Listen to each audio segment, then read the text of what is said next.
Hey everybody, welcome back to Karidoesstuff, and welcome back to my model bench.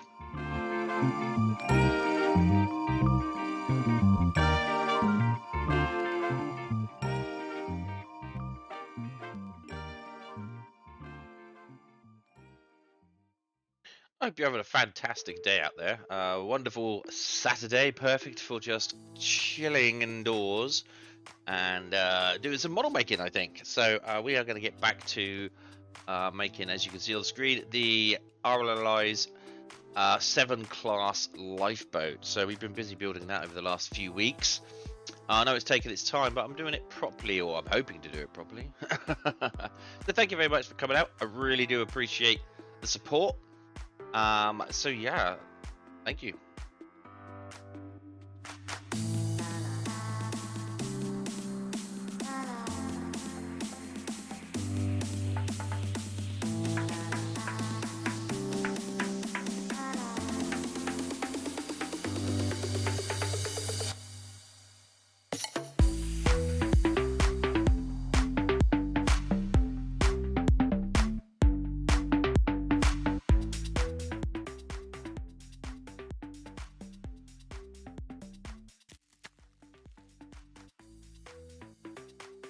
Hey, how you doing? Carrie here. I'm on my model bench. You may notice a slightly different angle of my... Oh, that's me! I've got my stream on in the other room and the volume's still on. You may notice another angle from my camera. That's because my monitor broke, and then when I tried to strap the camera onto the new one, I broke that one too. So we decided to change the direction of the camera. So yeah, welcome back. Continuing to build the RNLI's Severn Class Lifeboat, as you saw from the intro. Last week we done the decals, finished the painting up with the cab and that kind of stuff.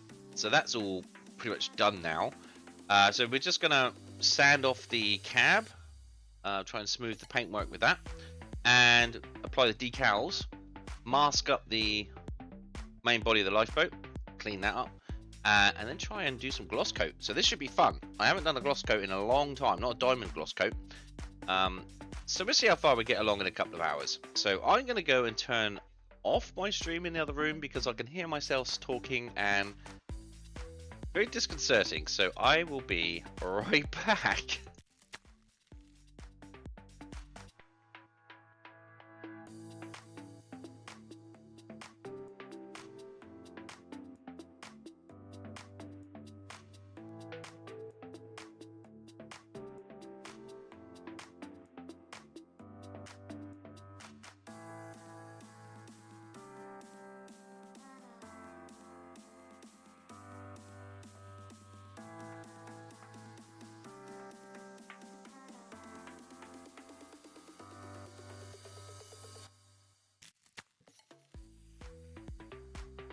All right, that's that sorted. If you ever want to screw up whatever anyone's saying, just play back exactly what they're saying, just like a second behind what they're saying. It just garbles their brain, and that's what was happening over there. So I do apologise for going AFK as soon as the stream started.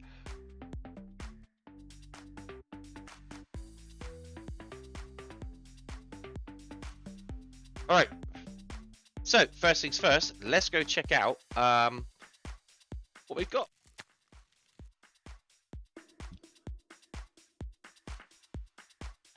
I've hopefully tried to fix my cameras. I had the computer out yesterday, and I was trying to figure out what was going on with the cameras. It's a ball ache, but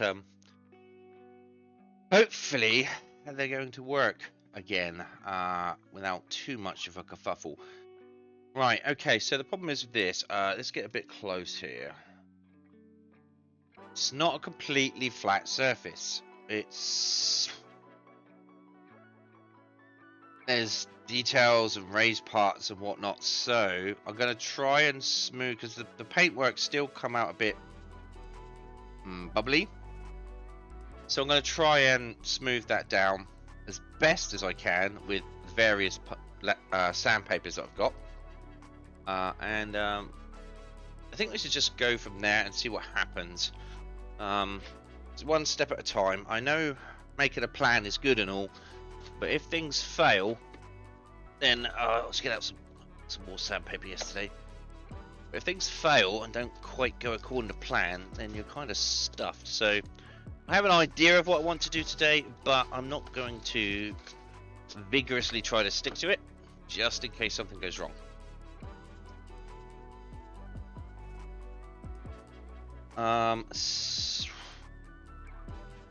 Right, so I haven't got any. I need some more sandpaper, so I haven't got any in between. What happened to all my in between? Jumps up too much. What happened to my in between grits? Got any in between grits? I used them all.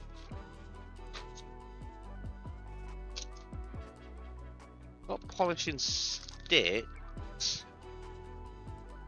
I haven't got an 800 or 1000 grit in that lot. Alright, so what we're going to need to do is I need to mark that on the list for more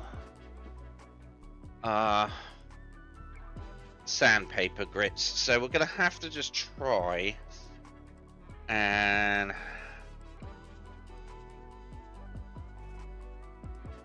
Yeah, see, there's a grit of paper, sandpaper I haven't got. I'm gonna have to dig it out. I'm sorry about this. I'm gonna have to dig out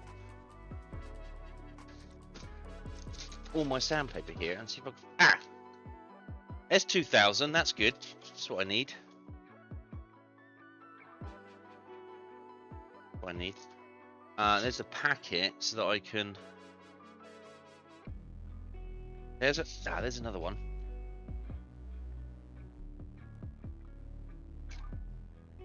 Okay, good. They were just hidden underneath the new sandpaper I got today.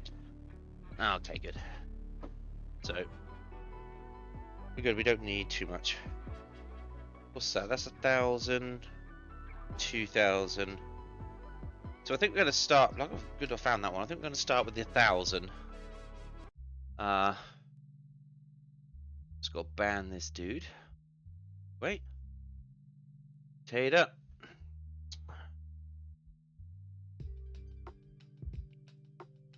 All right.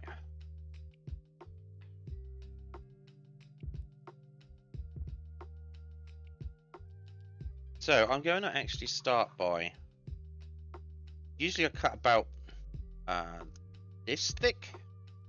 I'm going to go down a half or just over half that thickness of sandpaper.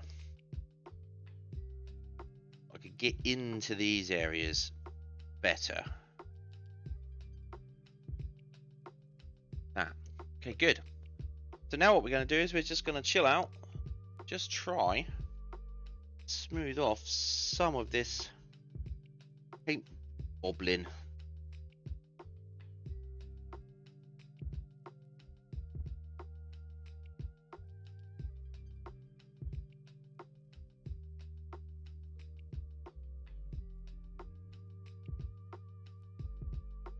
Bad already. Might need to knock it down a grit.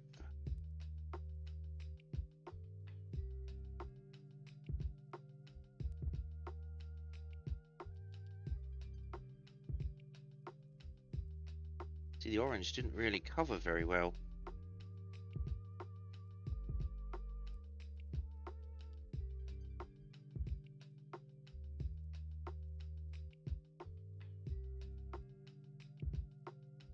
Yeah, I'm going to need to touch that back up real quick.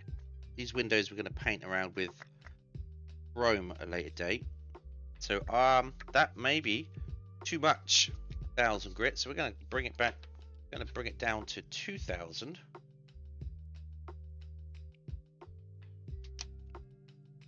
Taking off too much at once.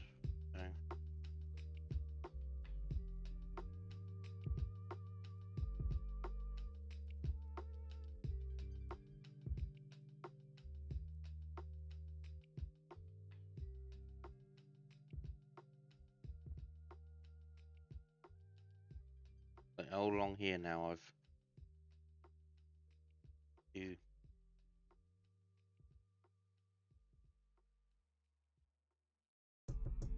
yeah, I'm beginning to think that maybe I shouldn't be doing this, honestly, because the orange is already very thin. I mean, it's not taken very much for it to smooth off, so that's alright. But it's just there's so many little bits here that... How rough is it? Yeah, it's quite rough over there. So we're going to do just a little bit, I think. Try and take some of this off.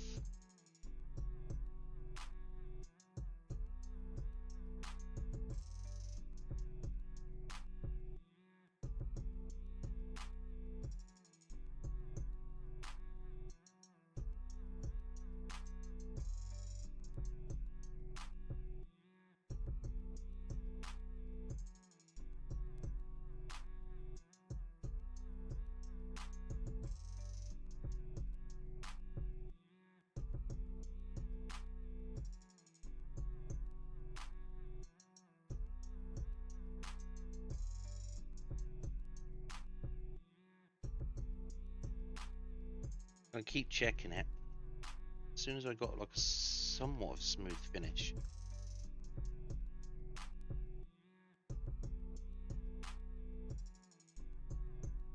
I mean, it's less orange peely, that's for sure. Not fantastic. Hoping that I can get rid of most of it with the gloss.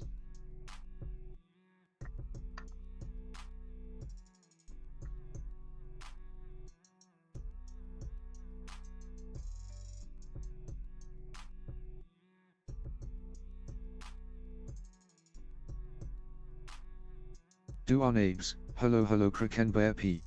Hey, Duana, how you doing? What did you call me? Kraken Bear? Okay. Release the Kraken. How are you today?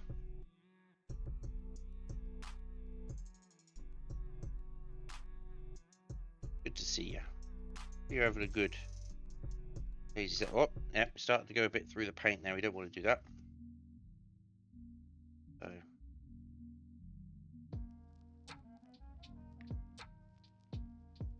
Yep, that's smooth enough.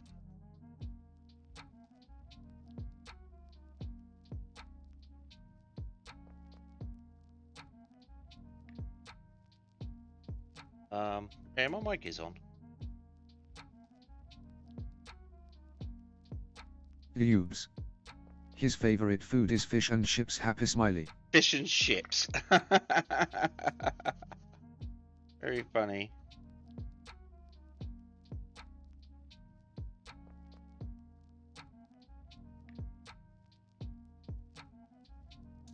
Well, it sounds like you're in a good mood today, which is always puts me in a good mood.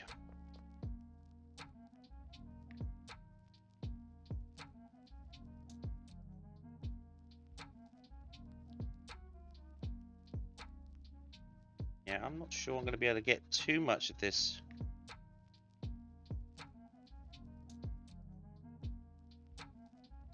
Ain't smooth enough. So we may just have to try and do what we can with it. And hope that the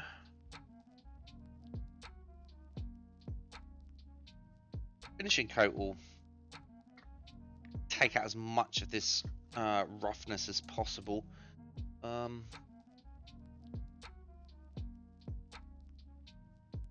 Because the orange, I mean, it's a nice bright orange, but it just doesn't cover very well.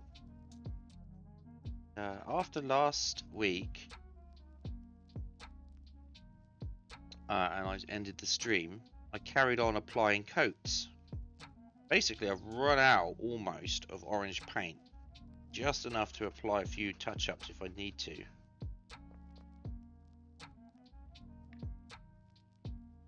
So...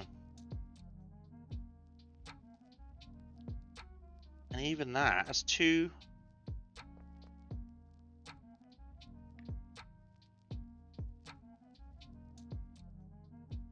It's 2 little cans of orange paint. Hasn't coated very well. Very thin. I'm wondering if I should have applied a base coat to it. I'm wondering if it needed a base coat. Because some colours need like a dark base coat. So, not really sure. I mean, because you can still see through that. That's wrong. Not a lot I can do about it now.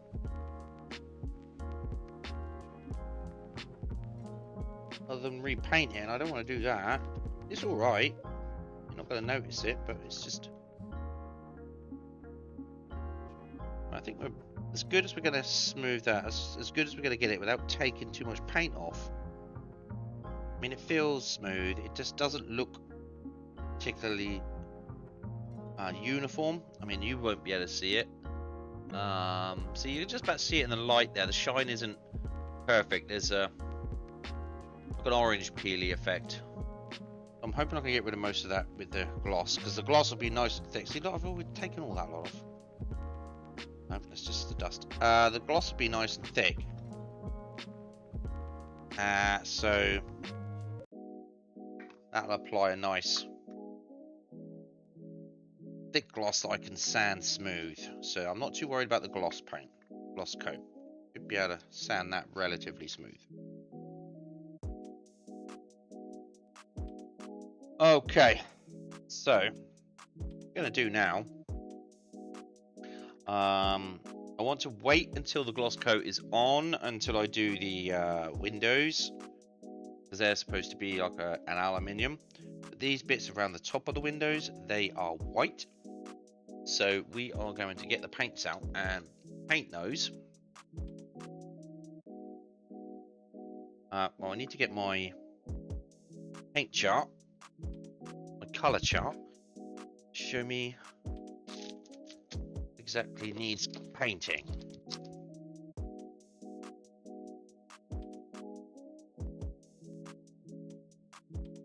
Okay.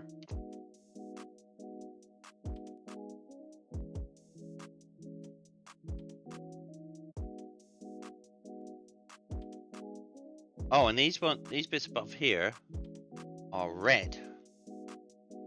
Okay, so we got some painting to do. White and red. So we're going to start off with the white. Where is white? White. And that shouldn't be. That's that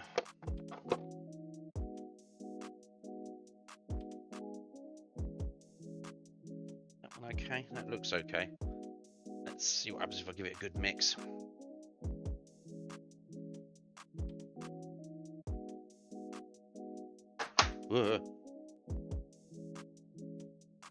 Alright, that looks good.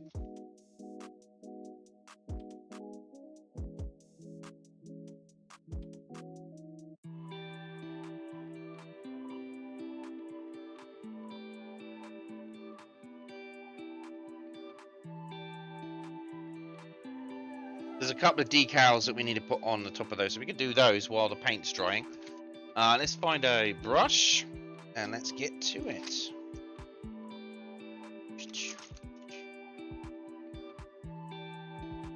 I should do it.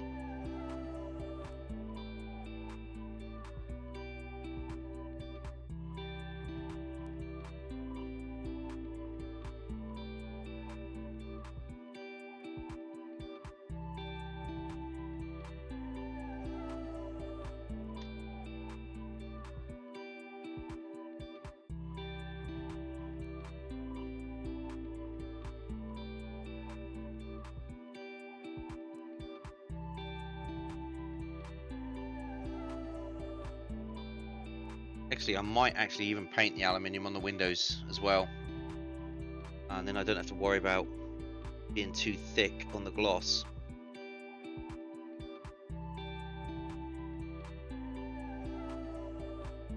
Right, so these might need an extra coat.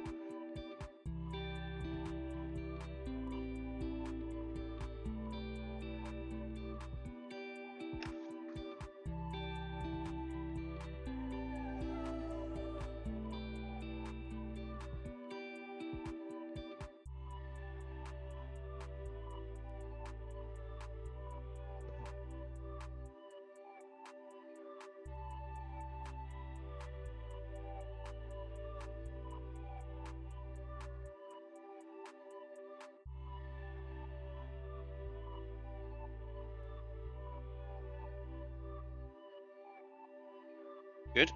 That's one.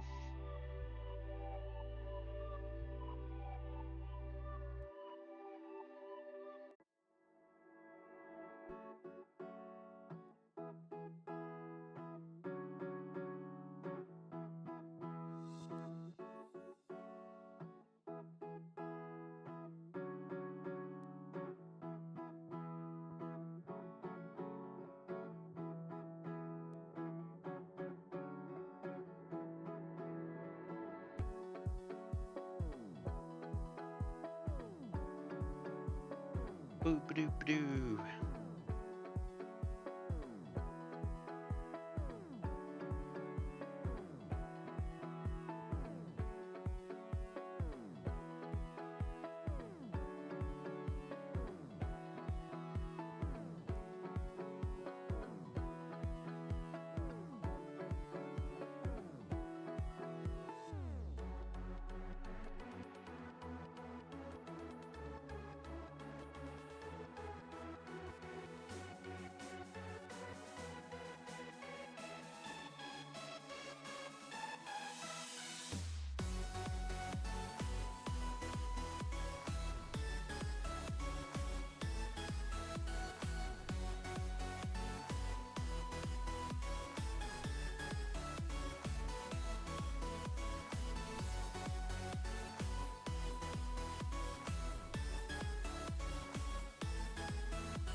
Detail work.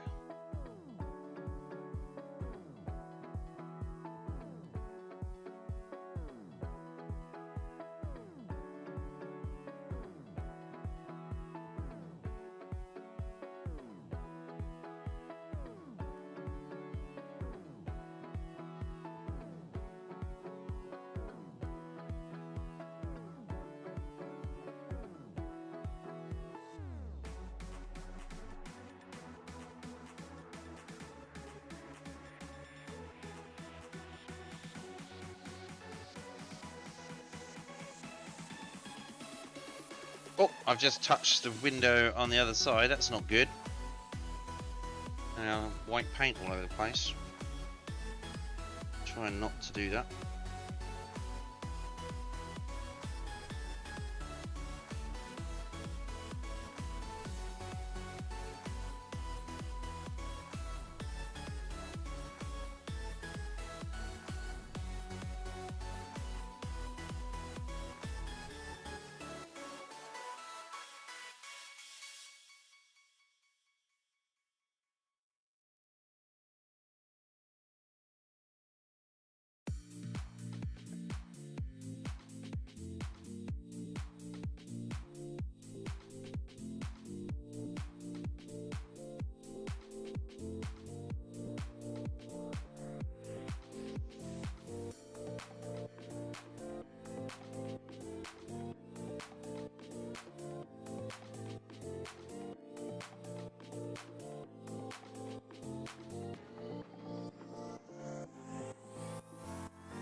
Okay, we're just getting there. Some bits aren't quite as coated as I want them to be, but we'll just go over that.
Go. Nice. Nice. Right, now we need to find that aluminium.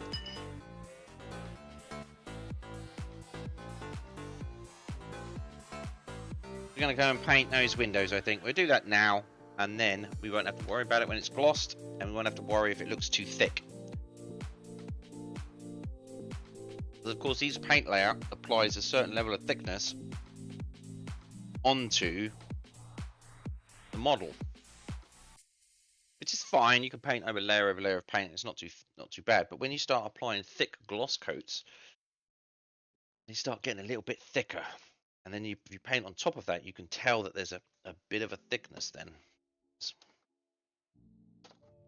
Which can become a problem if you're trying to do stuff. Anyway, that was my explanation of that. Yeah, thanks, Kerry. That's That explains a lot.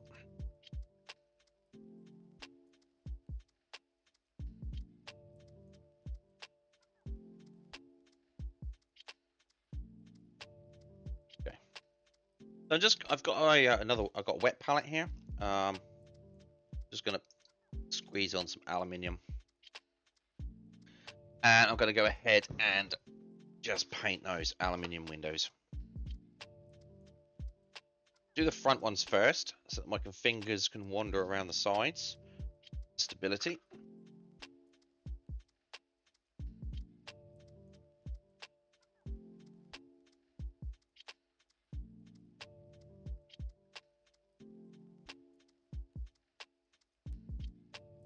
Right, okay, so I need to look a bit closer.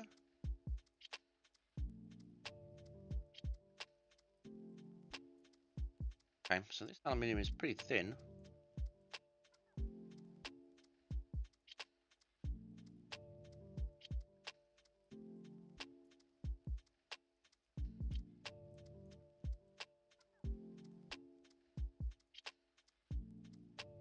It's thin.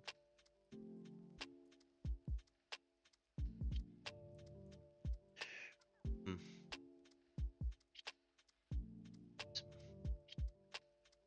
Not too much on the brush, even though the aluminium paint itself is thin. Paint on the insides too. Right, you might have to come around here and give it another coat, because it's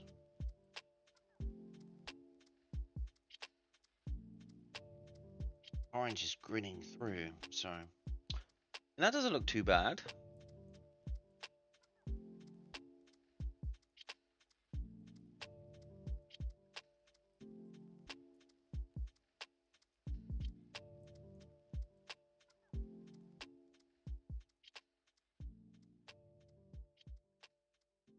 Okay.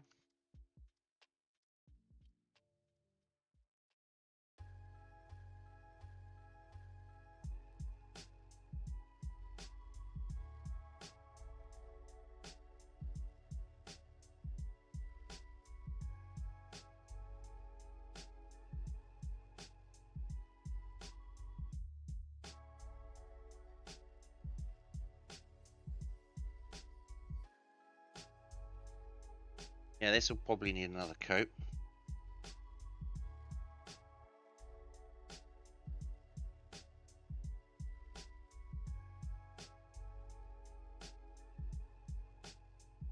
Yeah, it's very thin, so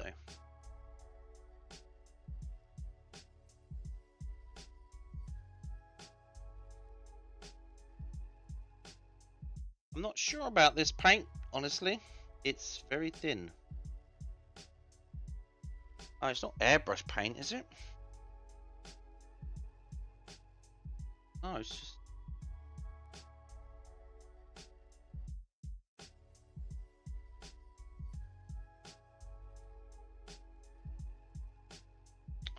I mean, it doesn't say it's airbrush, but it says it is also formulated for using in the airbrush, so... wondering if it might be a bit... It's the first time I've used this paint, honestly. Not exactly impressed with its coverage. It's a bit thick to be airbrush paint.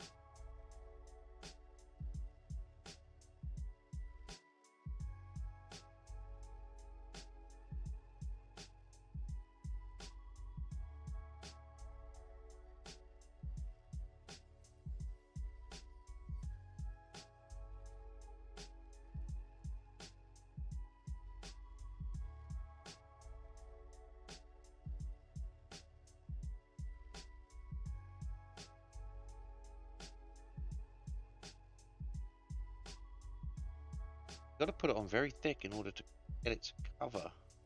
Brian, Kari, I'm sorry, but Pro told me to do this. Uh-oh. Simply make toys. Hi. Brian, paint. Simply make toys. How are you? Hey, Simply Made Toys. I'm good, I'm good. I'm good. Hi, Brian. I thought you were asleep.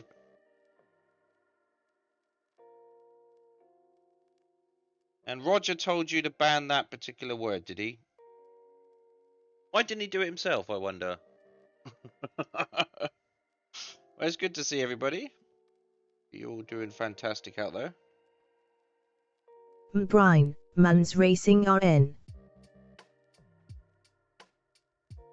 Oh, he's racing right now, is he? Oh, okay.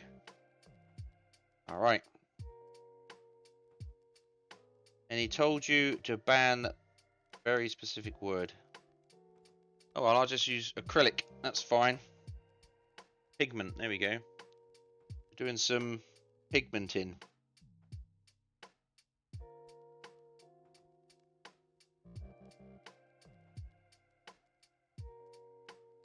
Pigmenting. Oink, oink.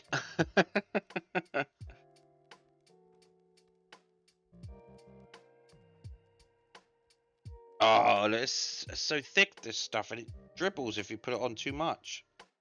Alright, right, maybe that's because I needed to do that bit too. 09 Rogersk, looking glolad. Looking good. Alright, hey Roger. Good to see you. I hear you're racing. Do on Abes, as long as you don't do pigmenting P. Pigmending? No, no pigmenting. Brian, Glolad. Excellent.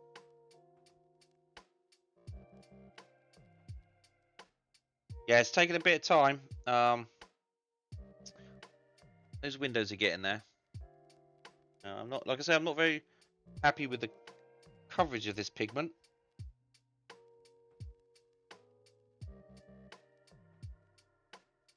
It's a bit thin.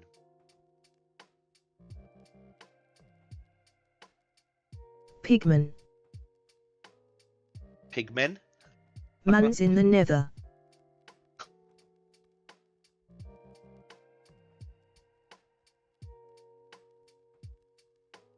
In the nether?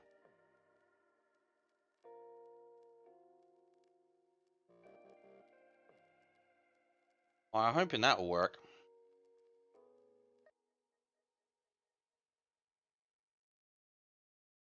Border of these windows is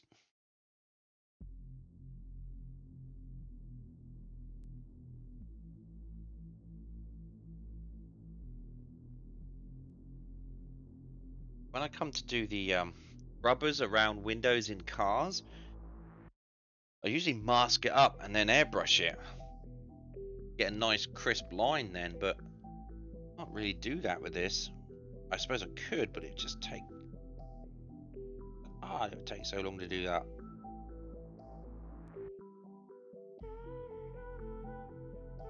Yeah, this is going to need a second coat, that's for sure.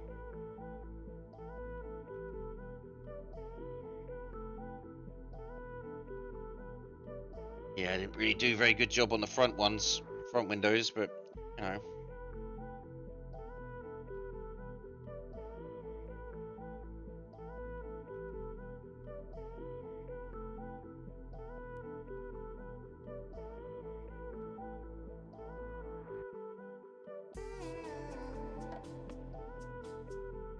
How long ago did he ban that word?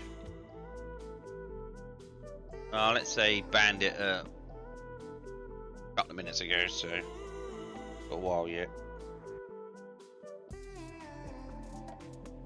I'll say just 2 minutes.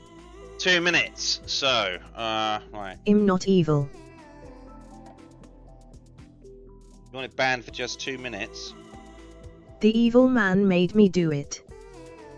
Aw, the evil man made you do it. Show me on the doll where the evil man... Wait a minute. 09 Rogersk, LOL.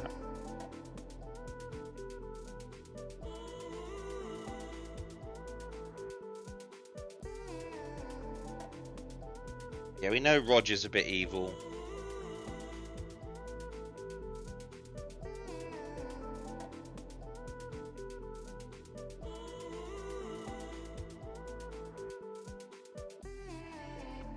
Only in Forza LOL.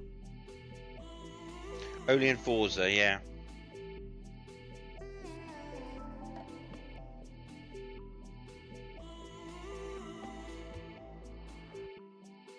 You're not too bad, you give me a chance. All that matters, I suppose. Yep.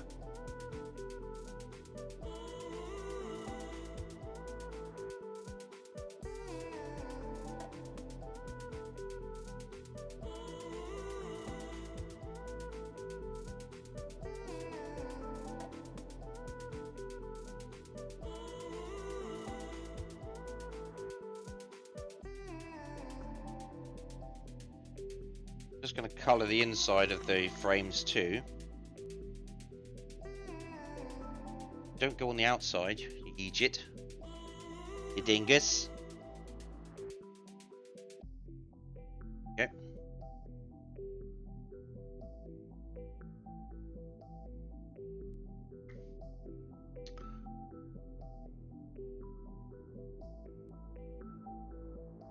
Have you been to bed yet, Brian, or are you still up?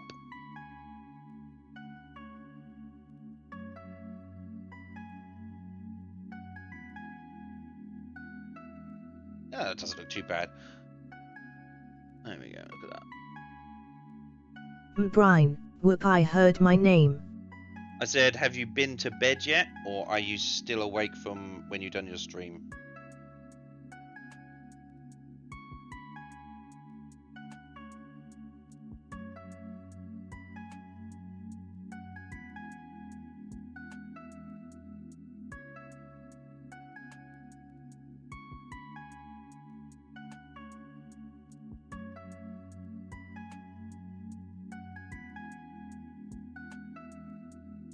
I'm still awake, solved several separate emergencies in my group project LOL. Ah! Help! We need an expert!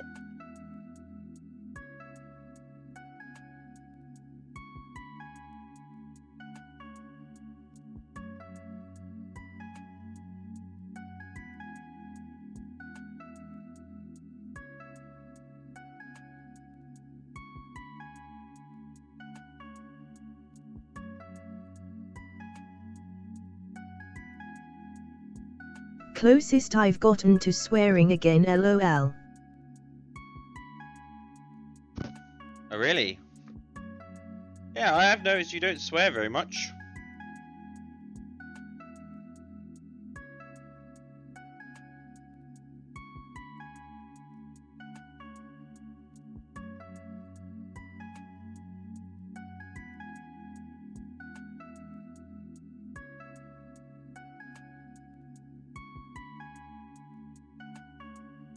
I swear a lot Earl when it comes to doing schoolwork and stuff. And there's no one around, yeah. That's fair. But when I'm online it's different. Fair enough.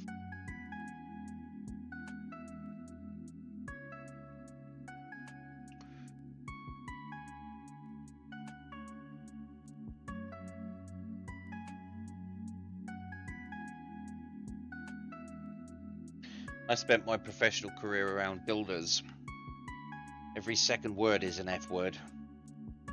It just kind of rubs off real fast.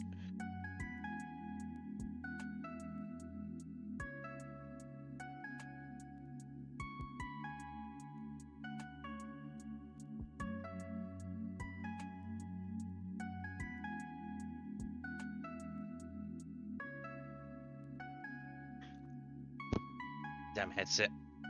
One ear only. Although I would say that I would try not to swear too much around like my mum and my grandma and stuff. My brother, I can't say the same for him. He would swear and curse and F blind in front of anyone. Just so kind of like uncouth.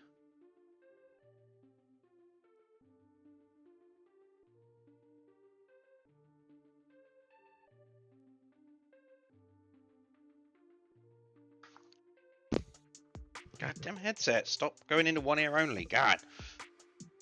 Yeah, my mum would be like, hey, language. And he'd be like, ah, F off. I'm like, my God, if I ever told my mum to F off.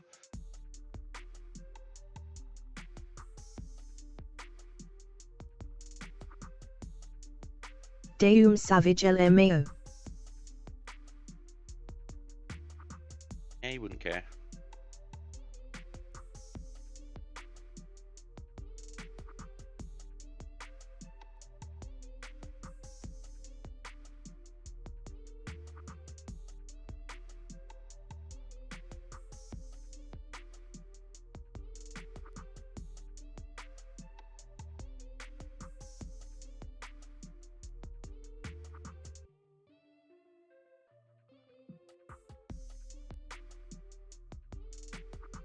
Was a bit of a dick though, so.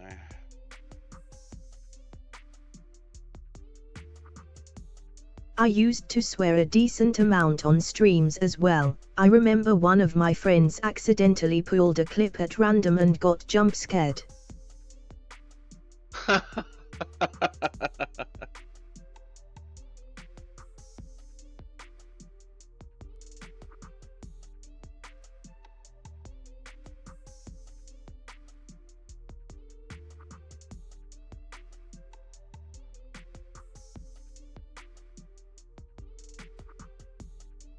Is this you, Brian?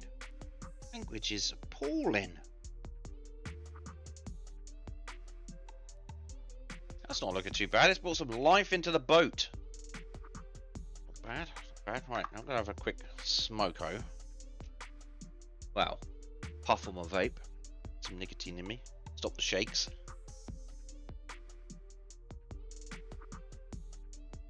Watch your fucking language, boy. Me. Jesus. So it's all right when the computer's saying it for you. Doesn't count then, I guess.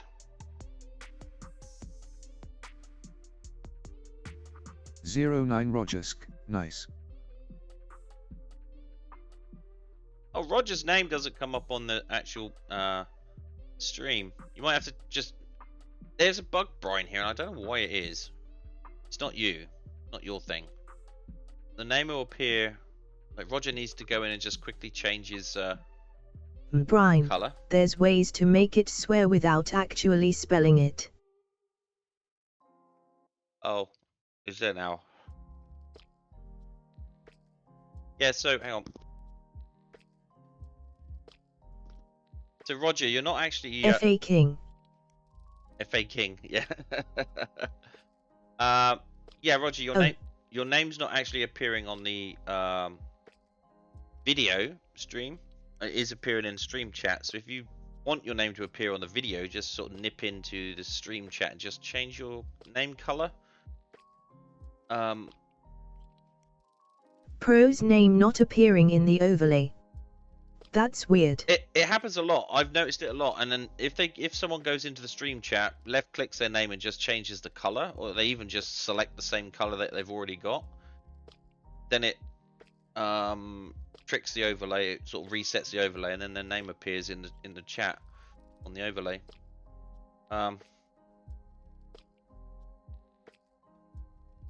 Okay.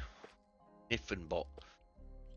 Yeah, so if Roger just left clicked his name in the stream chat and just selected a different color or so the same color. Niftebot works. Yeah, but he doesn't say anything. Doesn't 09 Rogersk, LOL. Yeah, see now Roger's still not appearing in the stream overlay. Just needs to change the color of his name. Then he will. It just tricks it. Really stupid. I don't know why it does that. Oh, is it now? Okay.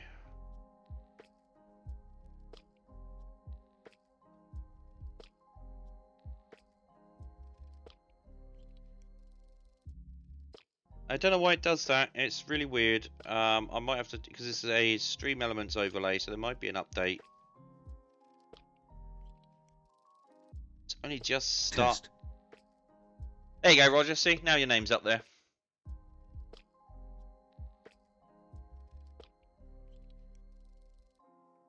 Brian, he read now. Yeah, he was, oh, he just changed it slightly red. Yeah, so now he'll come up in the stream overlay, which I like because... 09 Rogersk, evil. Well, yeah, I like to make sure that people's names appear in the chat on the overlay, because when I put the videos on YouTube, you know, then what they said is actually on the video.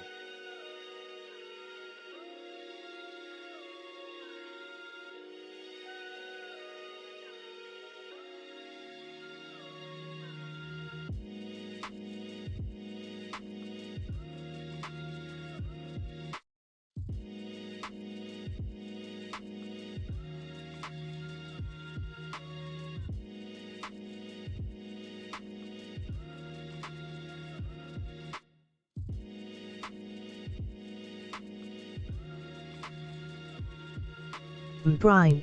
I got an ad for cheesy cup porridge. You got an ad for cheesy cup porridge?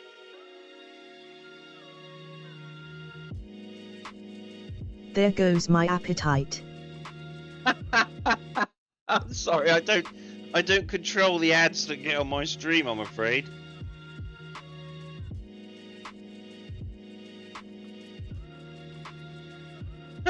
Cheesy cup porridge. That sounds gross.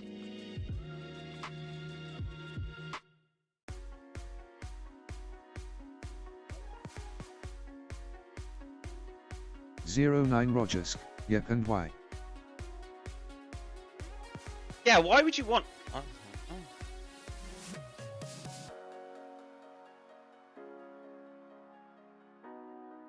It's probably a northern thing. Who's northerners who eat anything? Brine. Elias. Choose. Although, I goes up north once when I was younger. I went out for a night out with a girlfriend at the time. And we'd finished the night and she said, you should come and get some cheesy chips. Like, cheesy chips? What the hell is cheesy chips? She goes, well, it's cheese. It's chips with cheese on them. I'm like, oh, f off. That sounds gross. Fucking northerners putting cheese on everything. Bad as the bloody Americans. And she goes, no, just try it. So we went and got the cheesy chips. And I have to say, they were bloody delicious. Because they put... let me turn this down. This one's quite loud. They put like 5 or 6 different types of cheese on them, in like great, like cubed cheese, grated cheese. You'll have like oh no, a bit of cheddar, and 5 or 6 different types, different colours of chips. You know, cheese. It's really nice. You get different flavours on the chips. Deep fried butter. Deep fried butter. Yeah, that's Scotland. That's a bit too far north. So I was like, wow, that's really nice. So I like the cheesy chips. So we come back down south and out again for the evening. We comes back to a kebab shop, the local kebab shop. He said, hey, any cheesy chips? And the guy goes, yeah, we have cheesy chips. I was like, oh wow, I didn't even know that they had cheesy chips. So I goes, I'll take an order of cheesy chips, please, expecting the same. No, what did they do? They cooked up some chips and slapped on 2 slices of American cheese on top. Not even cut or nothing, just 2 squares of American cheese. And that was their version of cheesy chips. And we looked at each other like, what the fuck is this? Well, you asked for cheesy chips, didn't you? This is cheesy chips. It's not.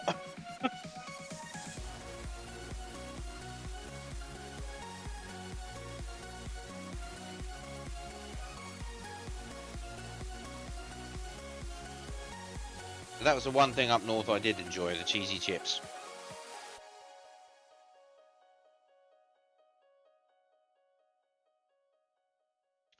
Oh yeah, I'm gonna have to... Did I? I did do them in there, didn't I? Yes, I did. Oh, that one I didn't. Grab that in there like that. Oh, oh, oh.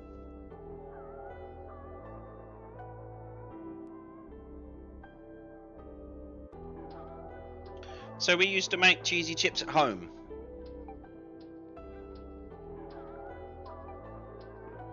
You get a whole bunch of different types of cheese, grate it all up, and then you used to pour it onto our chips when we used to go to the chip shop.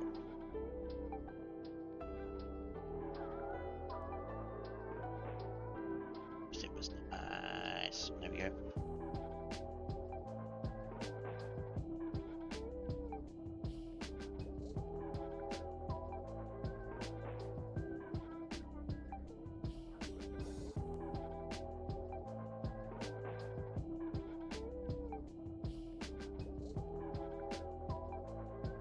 I'm not too worried about the window sills on the inside. I don't give a shit.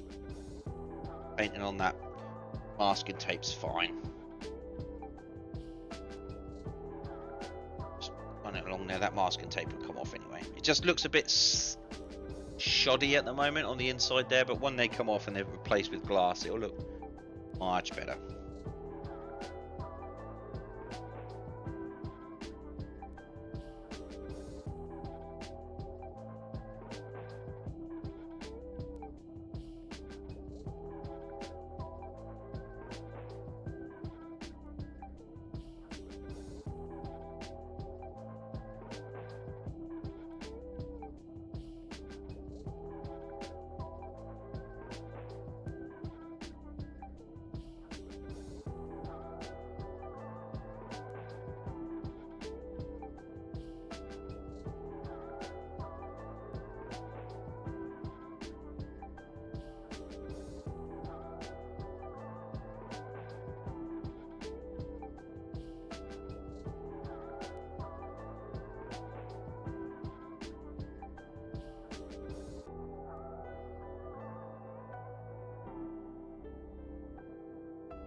Off the edge a little bit there.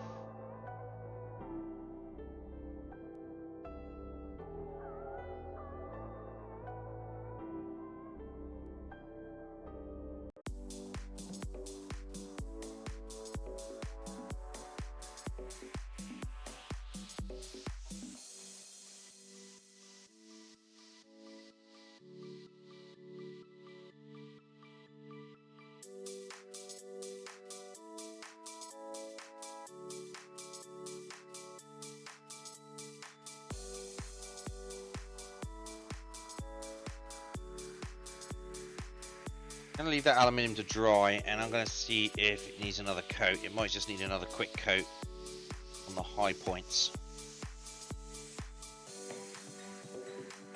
But before that, we can do some red.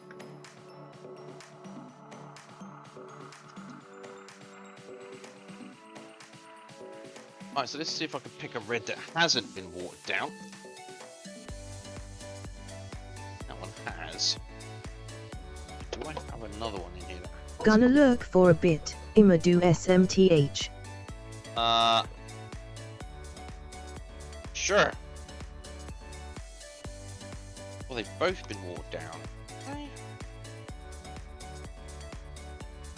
Oh no, this one's not too bad. Alright, thanks, Brian. Gonna go do something. Right. Thanks for the lurk. Just gonna give that a shake. Oh, have a sip of coffee.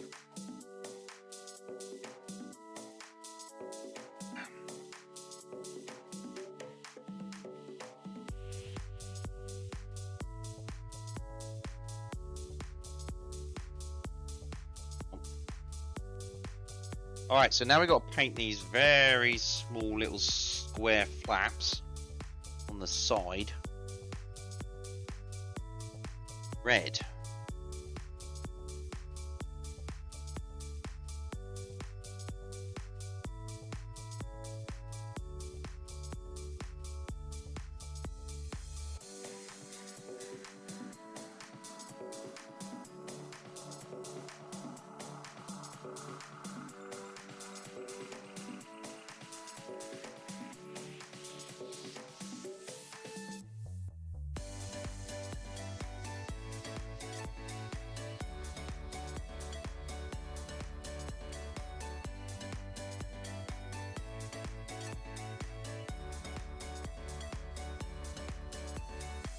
Yikes.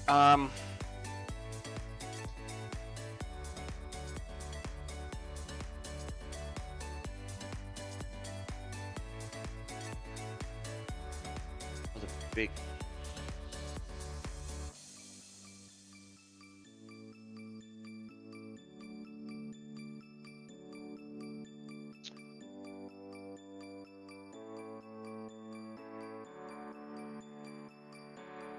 Oh my god. Right. Well, that was a bit of a fuck up. Not much I can do about that now. The paint off.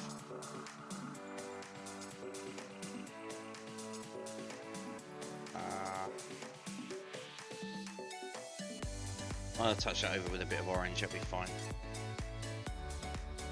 Hey! Freehand painting straight lines. Not good at it.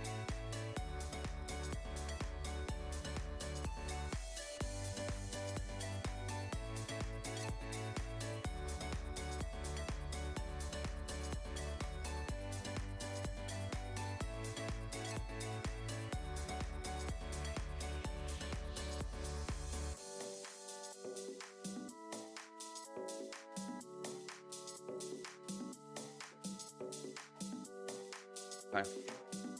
Oh, well, it works.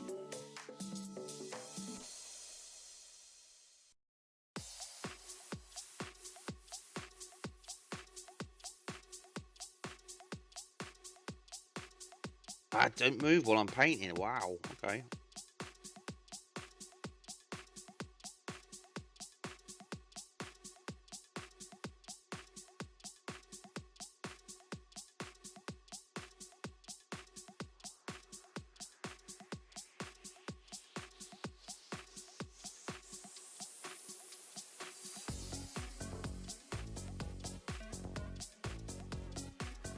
Oh, let me zoom in. There you go. That's good. Okay. Right, on the other side. Oh, is there another one? Yeah, there's another one further down here.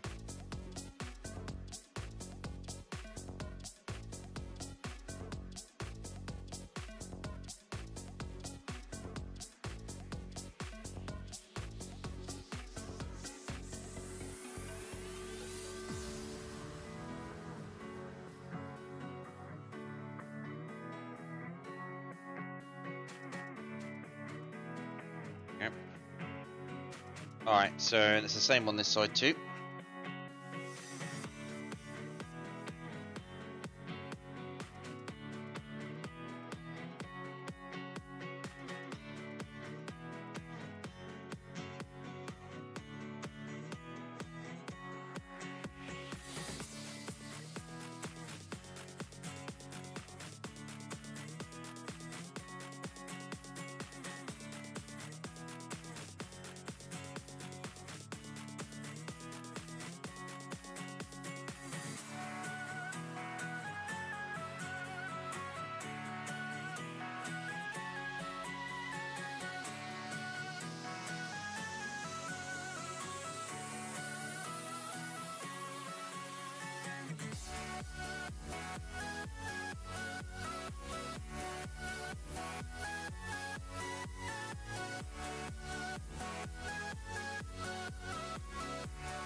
Alright, one more little flap to go.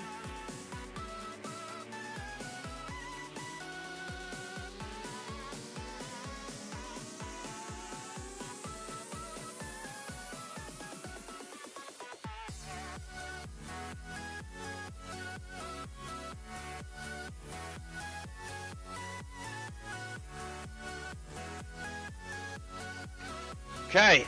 Oh, that's a bit too close, isn't it? Come on, full of focus. There we go. There we go. Doesn't look too bad. Yeah, I'm pretty pleased with that. That'll do. Obviously, we're going to do some more aluminium on the top there. So, yes. Yes. Right, so we've got a decal that goes on here. One that goes on decals 23 and 24 both side on reserve boats. So there's a on the flying bridge. Right, so I need to check Lifeboat 39, I don't think it's a reserve boat, and I don't think it's got that on there. So let's have a look. Well, this is just a. All right, so it's on reserve boats. Okay, so it's not on here, but I have painted the parts in order to put them on. But it shows.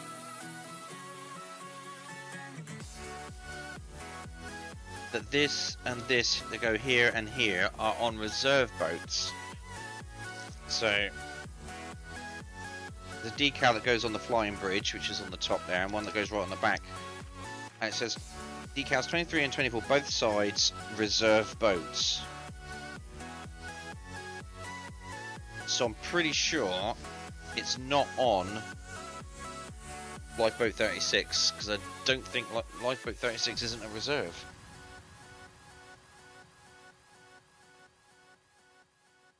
Well, we'll leave it off then. We'll leave it off then. So all I got is the decal on the front, 2 on the sides here, like 1 on the side and 1 on the other side, and that's the decals done. Fantastic.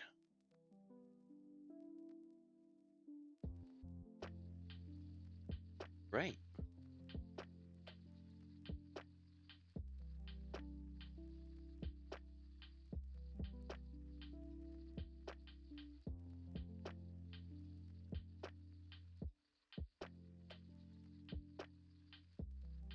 Alright. So let's see if we've dried that aluminium. Should have dried by now. We may be able to put another coat on there. Someone's sending me bloops. Give me a second. It might be something important. I will be back.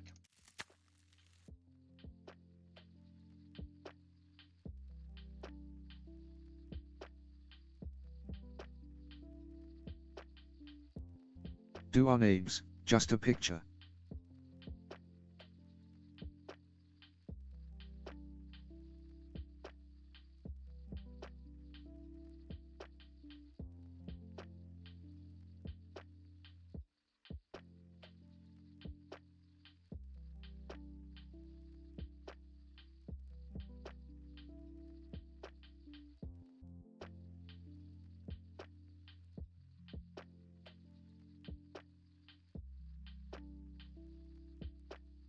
Thank you, Duana.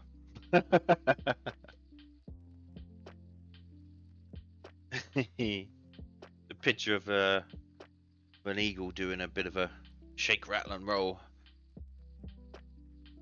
Or maybe it was Rob sending me messages.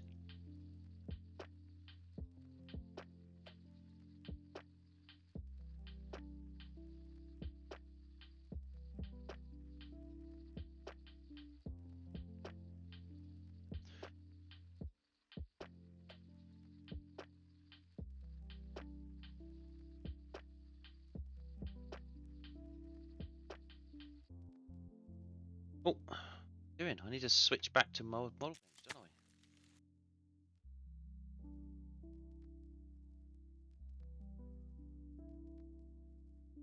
Well, at least now you know it's actually is me doing this, and I haven't got a stunt double.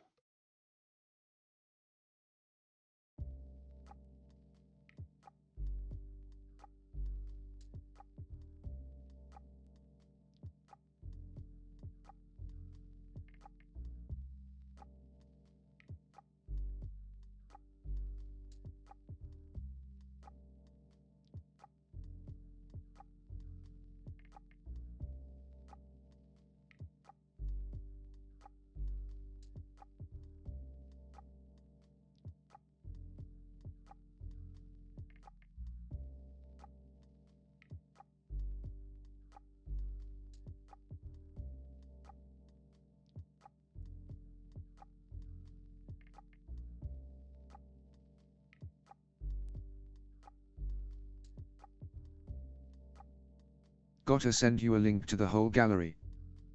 Okay. Oh, is that the national award nature photography?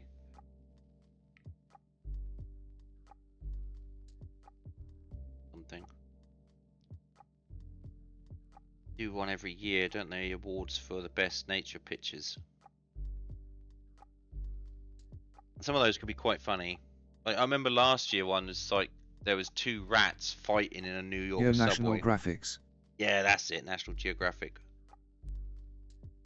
Yeah, last year's there was one of 2 rats fighting in a New York subway. That was funny.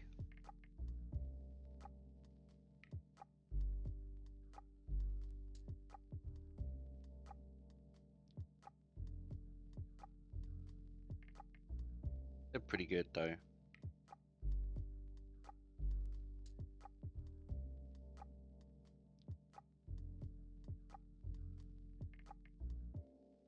Lotso. There's lots of them, is there, this year? Nice. I'll take a look at that later on. Thank you.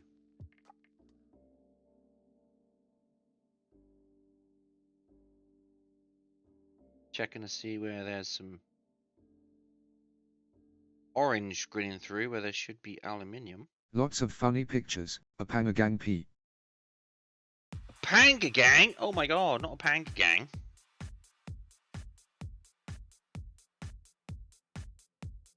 They're funny anyway. You don't have to wait for them to do anything funny. They're just funny naturally, panga gangs. Waddling around like that.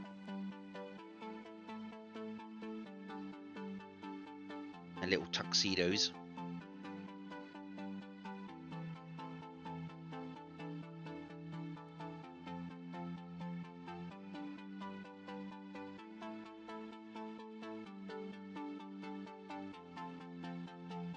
Yeah, but that's a gang P. Yeah, but that's a gang. A gang of panga gangs. Charlie.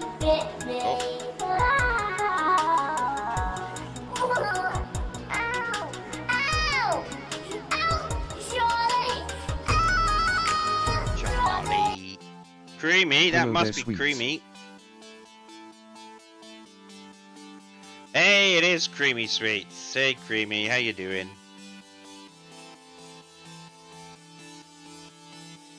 Cream is wheats, hi Duana.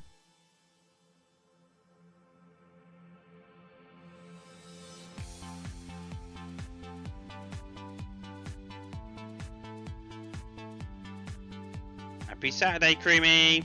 What we got going on here? Got a bunch of stuff.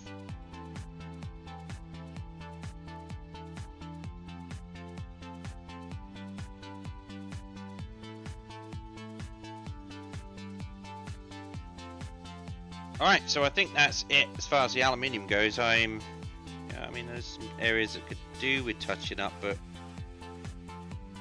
it's not a great paint. And I know I said the banned word, but it's been longer than 15 minutes, so...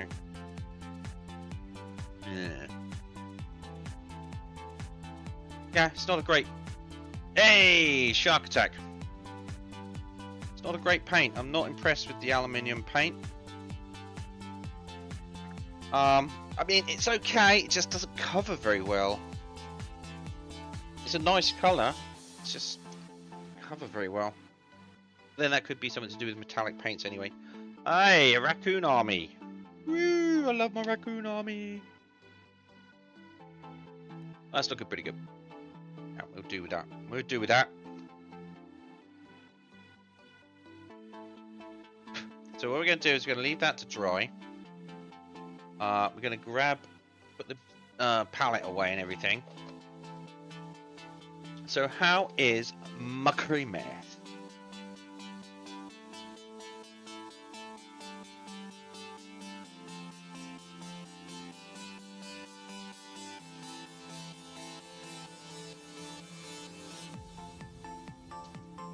Are you going to give me a doggo army or something as well? Peachy, Ty, how about Ma Bestie? Yeah, Bestie is doing all right today, actually. Doing all right. Right, so I'm just going to have a look at some of these.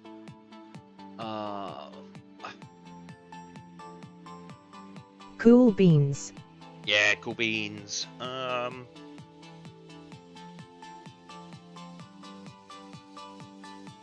I think what we do is that'll be fine, I think.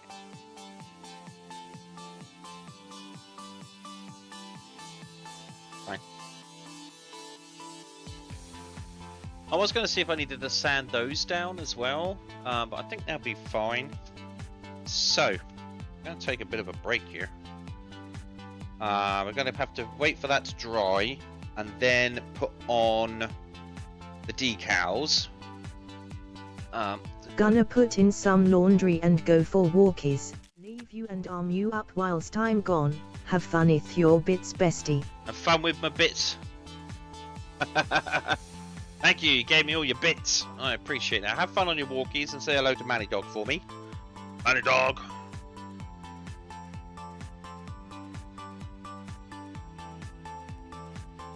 Good Manny Dog. Roger that. Roger, roger. Alright, so we are going to leave that to dry for a bit, because I don't want to get my fingers all over it while Mr. Vape King. Mr. Vape King? Well, better than smoking is cheaper. Saved me a lot of money. A lot of money.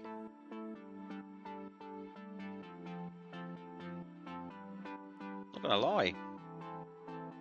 Sweet.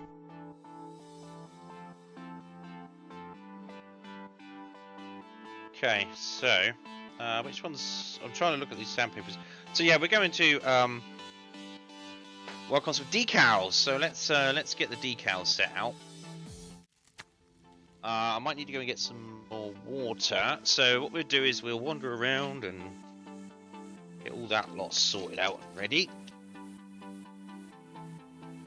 Right, there's the tray for the water. Come here, you Later, baby. Tater. Later, Tater. Have fun. We'll watch some TV or chat or hang out later on. If you come back, you fancy a chat, you know where I am.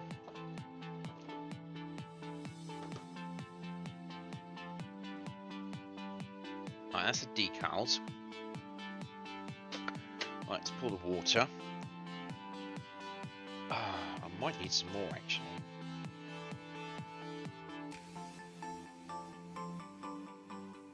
Get some more later. Good. Paints can go away. Don't need those.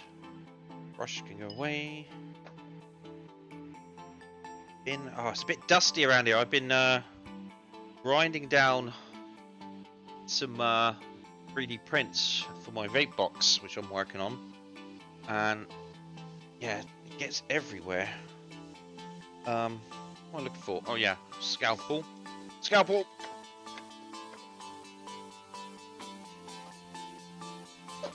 Tweezers. Scalpel. Tweezers. Toothpicks. Cotton buds. Let's grab these cotton buds. Da da da da. Think we're good. Good. And after the decals, you all know what that is now. It's then the diamond coat finish. I know we've got to mask up the bottom of the boat, haven't we? Because we don't want the diamond coat on the deck. We only want the diamond on the hull. So then we've got to mask that up. Right.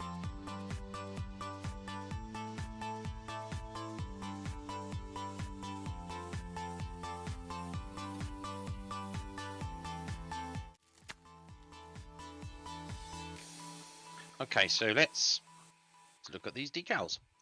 Right, so on the front is... Oh, there's quite a few on the front one. It's because it's the number, isn't it? So 14 plus 15 plus 16. So... Well, how is that? Wait a minute. Wait a second. How is that depicted? Depicted like that. So it's RNLI. Oh god, I can never get my tongue around that. RNLI, and then 17 and 36. Yep. So cut that off. Oh, and I need my decal fixer and softener just in case. They've been going on pretty well, but it's a different paint now. So we'll try and put a softener on to get it over those ridges. Right, so 15. That is 15, isn't it? Yeah, 14, 15, and 16.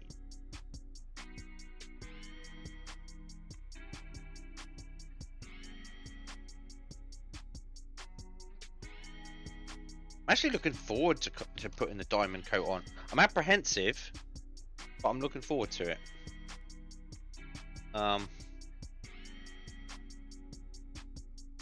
Because it can just go so wrong if you don't get it right.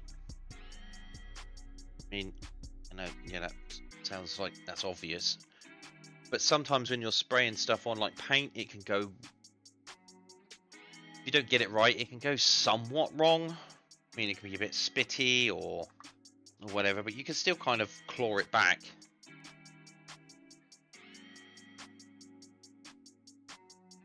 But with the diamond coat, if it goes wrong, it goes very wrong.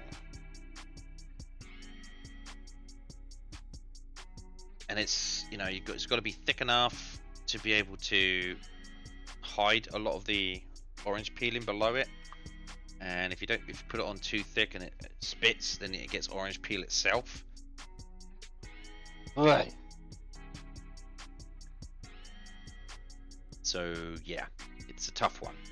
So we're just going to wait for this to come off.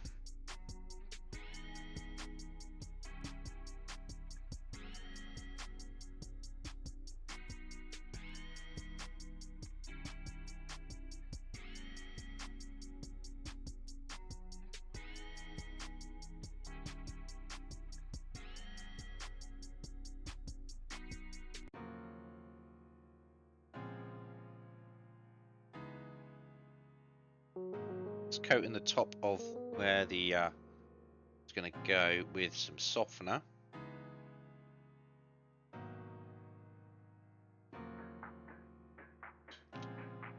Right, how are we looking? Yep, okay, you're coming off. Good. Right, so we need to be upside down on that roof.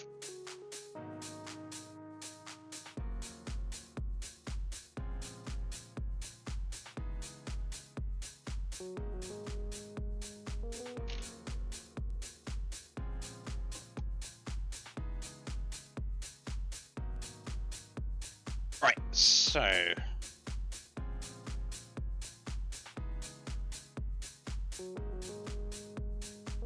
just trying to get it level.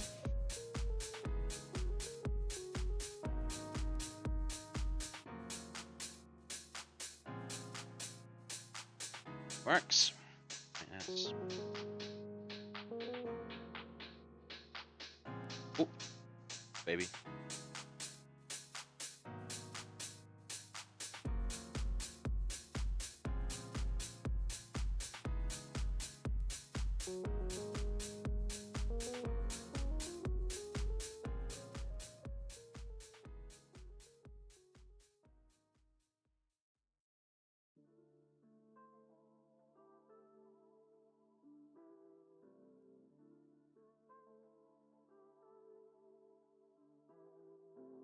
Alright, how does that look?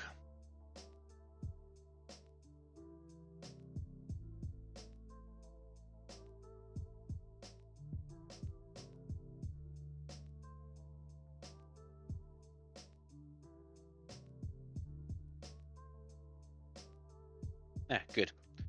Right, so now we need the 17 dash.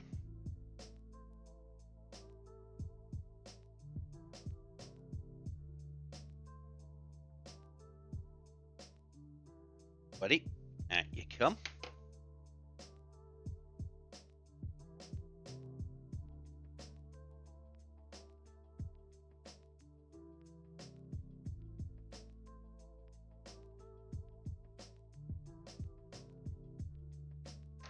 Okay.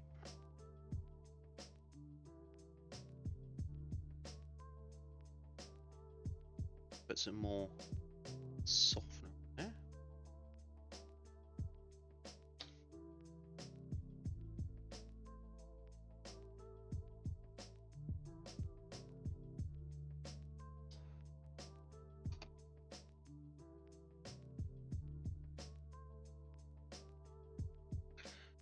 So that dash has got to be in the middle of the roof.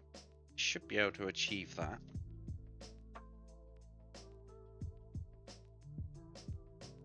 Just waiting for it to come off. I don't want to cut out the other numbers yet, so we're just gonna have to be patient.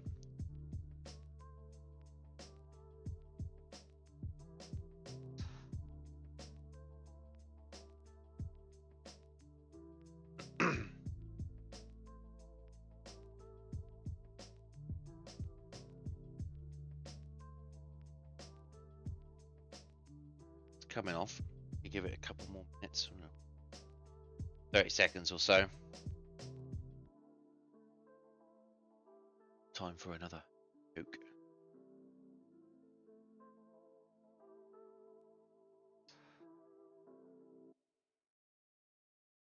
All right, here we go.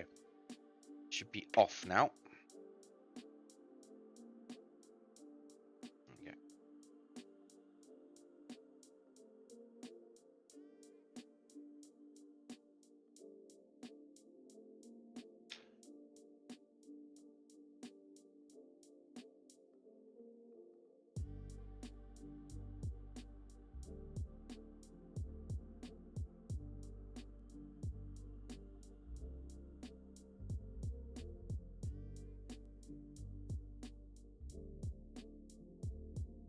Three and 6 are quite wide letters, so that should be fine.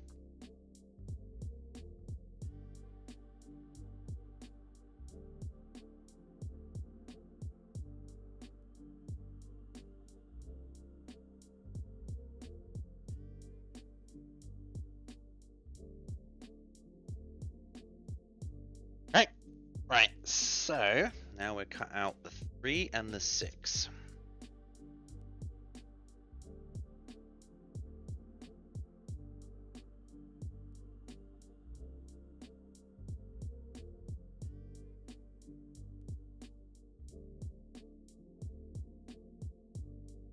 You just put the 3 in there. Yoink. And a 6.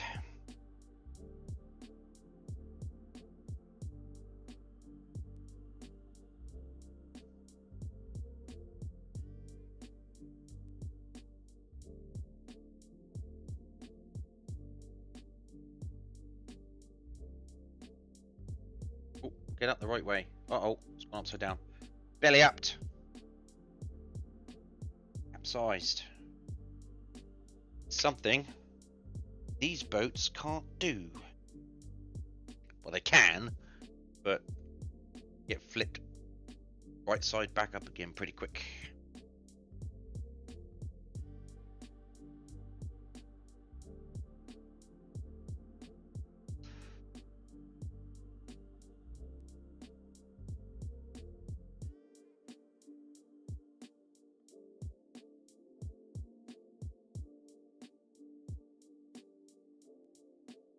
It's looking pretty good.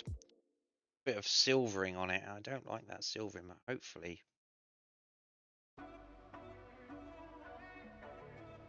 Robin.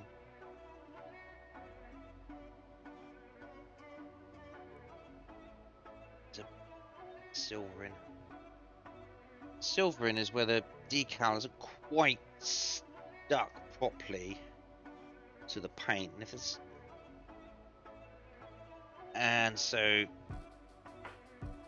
clear parts want to look a bit silver.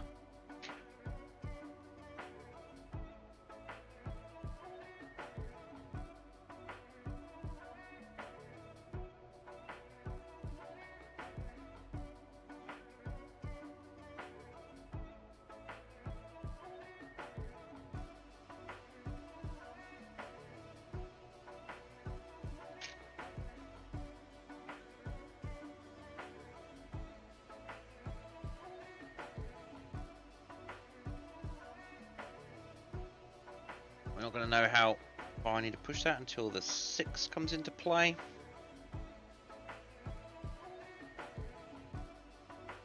Six, isn't it? 6, yeah.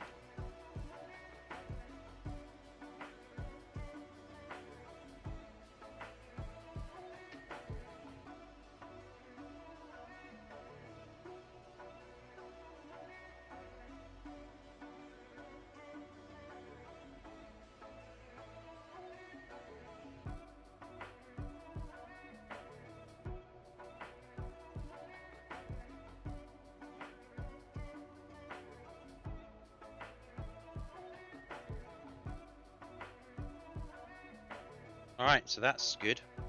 We just push them down. Oh, move the 6. Just not too bad. Oh no, we just need to give it a little bit of a nudge. There we go. That's alright.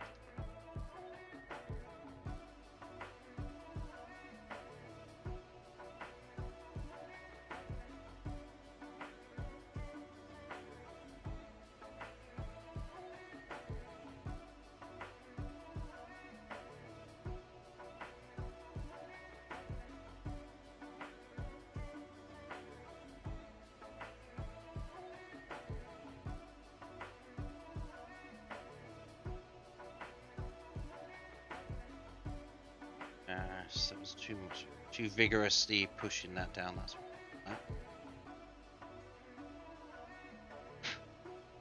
there's a bit of silvering on there. There's not much I can do about that now. Okay, so there we go. 1736. Looking good. Alright, so the next parts are we got some RNLI logos on either side. Alright, so let's look at this side. So lifeboats, the L is directly underneath this window here. And across. Alright, so that is number 10. 22 on the older scheme. We're not doing the older scheme. Cut that out.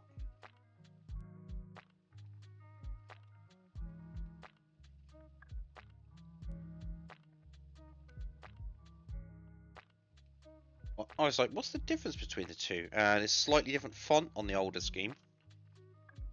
More of a swirly font. There's more of a straightforward font. So. I like the fact that they've gone into that detail.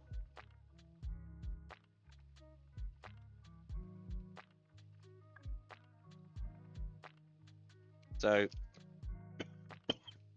you might not notice a difference, but that's the new scheme. There is the old scheme.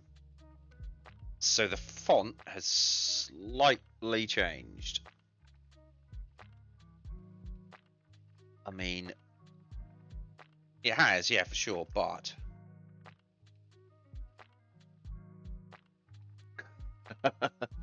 I like that they go that detail. They say, right, you can either have this scheme or that scheme, and it's slightly different. The same with the numbers as well. The numbers had slightly changed as well. So, got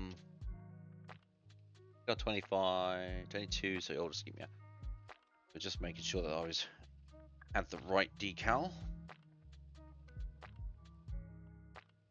So that's going to go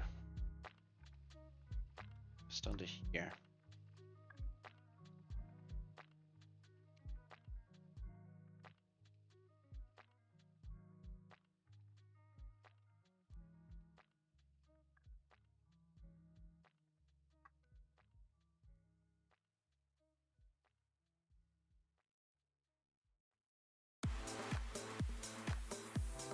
Pick it up correctly.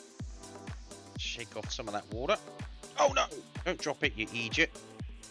Okay, so now we're just going to have to grab this.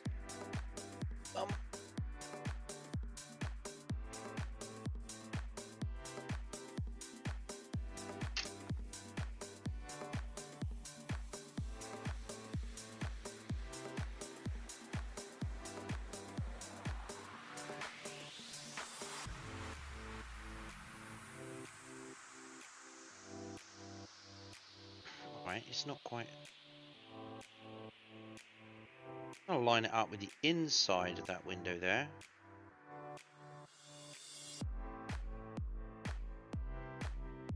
Out some of that excess fluid.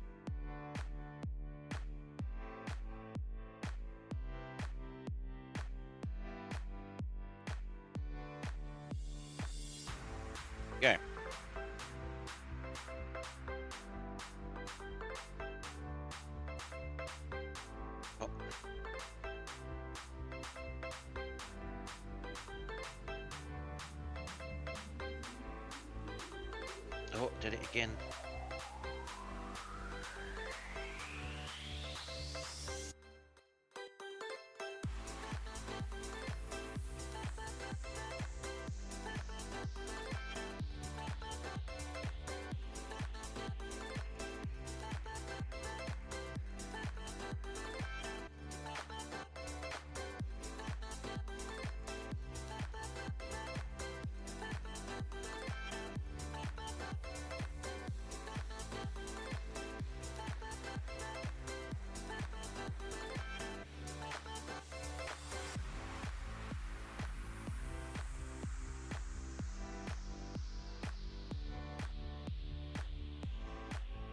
There we go.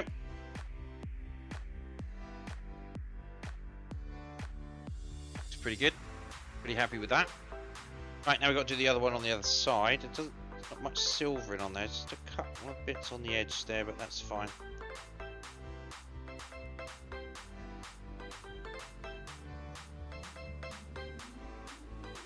Cut out the last piece.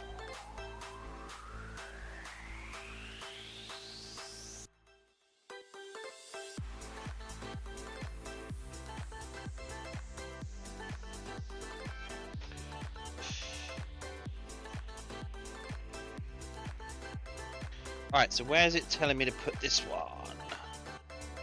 Right, so the lifeboat should be... Yeah, okay, so that should be level with that again.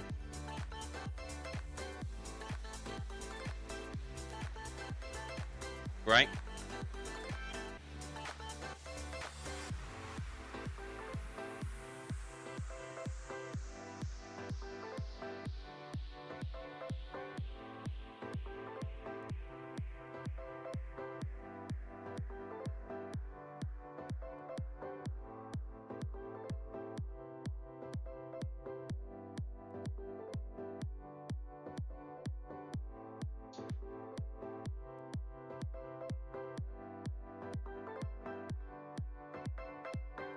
I'm going to need another cup of coffee in a minute.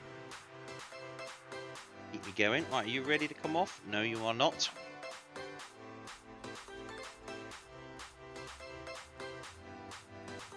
We're getting closer and closer to that. Yikes.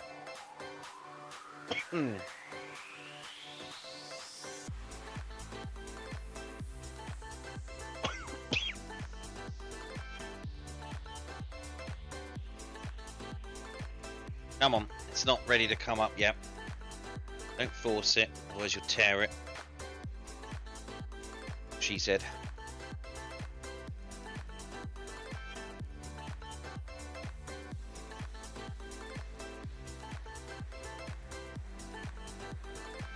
Right. Just a little bit more.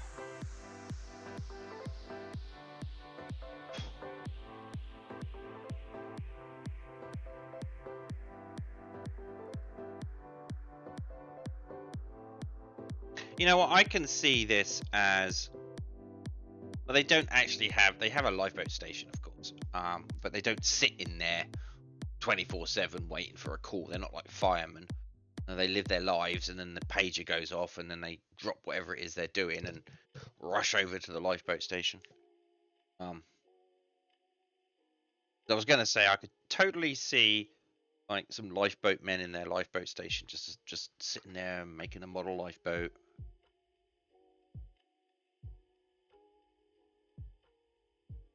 You know, trouble is though, it's not something you could just drop at a moment's notice. Like if I was a lifeboat man and my pager went off right now, I was like, right, we gotta go. I'd be like, hang on a minute, I just got to set this decal, otherwise it'll dry in the wrong place. No, you gotta go. You gotta go. So maybe this isn't something they would be doing on a dark and stormy night.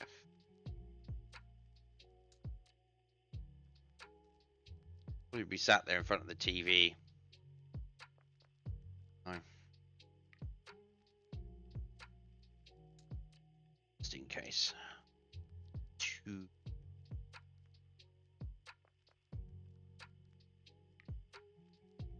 I like to think this is definitely something you could do as a lighthouse lighthouseman.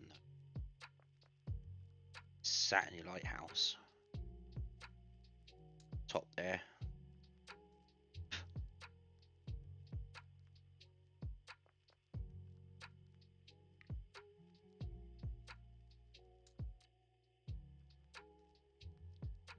Oh, I moved it by my finger. Let's see if I can put it back.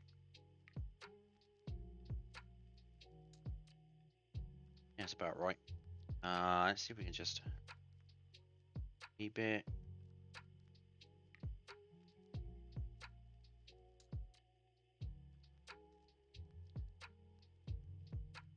That's fine.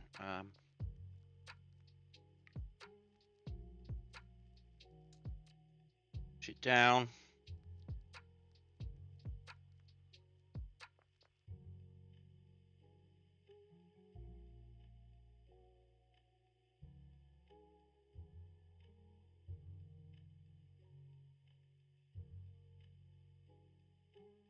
Yeah, good.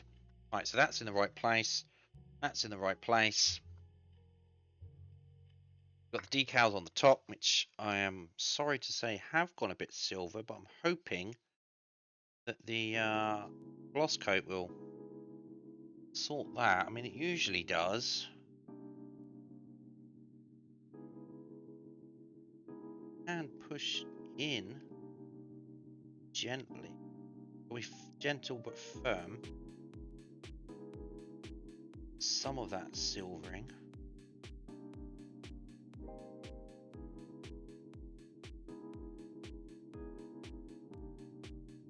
Yes, we don't tear it. Yeah, okay, good. Fingerprints on there, 2000. Okay. Right, well, I think we're looking pretty good here. So I'm going to put the decals away and make sure that those are all the decals that we need to use. We've got a flag on the top. I'll figure out how I'm going to do that later. Might have to do that with a bit of card, a bit of paper or something. Yeah. Oh no, we got two on the sides here. Ah, I didn't see those. Okay, so I didn't see these tiny little ones. So we need to cut those out. Yeah. Oh, lucky we had another shifty ganders, otherwise we would have missed those.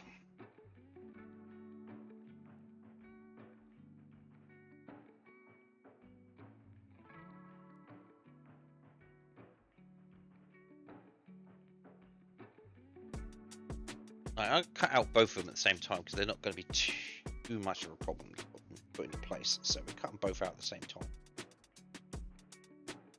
I put that one at the top. I know which one went in first. And yes, that's pretty much all of the decals apart from the flag. Now what I usually do is I usually keep the decal sheets and the instructions and put them in a little folder. I don't know why. Maybe it's sentimental reasons. You know, perhaps, who knows. I've got a little folder down there with all the things that I've built, all the instructions and decals and spare parts.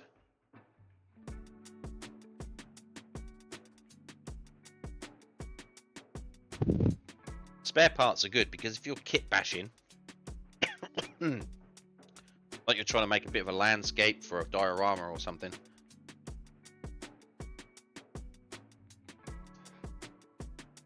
you can run through the spare parts, see what bits of plastic you've got,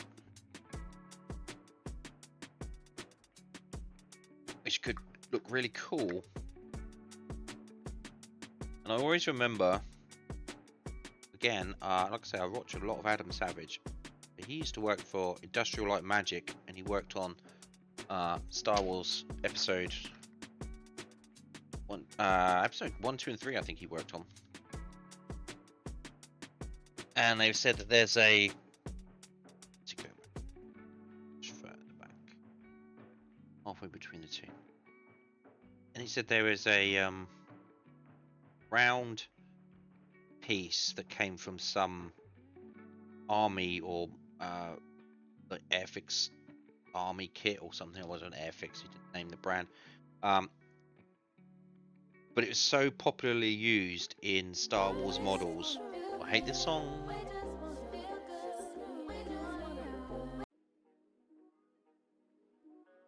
Yeah, it was so popular for model makers to use on Star Wars models that they called it the Universal Greebly. And they just started ordering up that part particular from the actual creator of the kits. It's kind of like a round piece. It just looks kind of sci-fi, and it's on the Millennium Falcon. It's on pretty much every model of that they made on Star Wars somewhere. Because if you look closely at the models, you'll find the Universal Greebly somewhere on it. And they built the big models of the cities and stuff. The Universal Greebly. So yeah, saving my spare parts is always useful if I decide to do like a diorama or something. Middle of that window, middle of that window, pretty center, pretty center. Good. All right, so that was that bit done. That is now all the decals on the boat. Flag left. We've done the name. That's old style, old style, old style. Okay, so we can put that away. Right, so we're going to clear up here a little bit. Get rid of all the water. Get rid of all the decals. All that kind of stuff is going to go. Doing a partial clean away.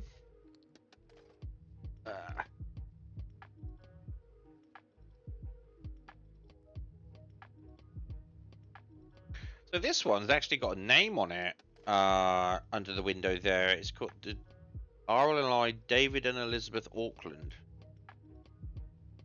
So I'm guessing if you buy, like, donate enough, because wealthy people obviously do donate as well, you know, tax breaks. You know, it's not complain, it gets the job done. I guess you can end up with a lifeboat named after you. Oh, it's pretty cool. Need a tax break of £1 million. Give it to the RNLI and have a lifeboat named after me. Sweet. Right. So I need that. Yeah, I'm just basically putting stuff away right now that I don't need. So we're going to do some masking up. Ready for gloss coat. Don't need the instructions. Not going to be putting anything on anything anymore today.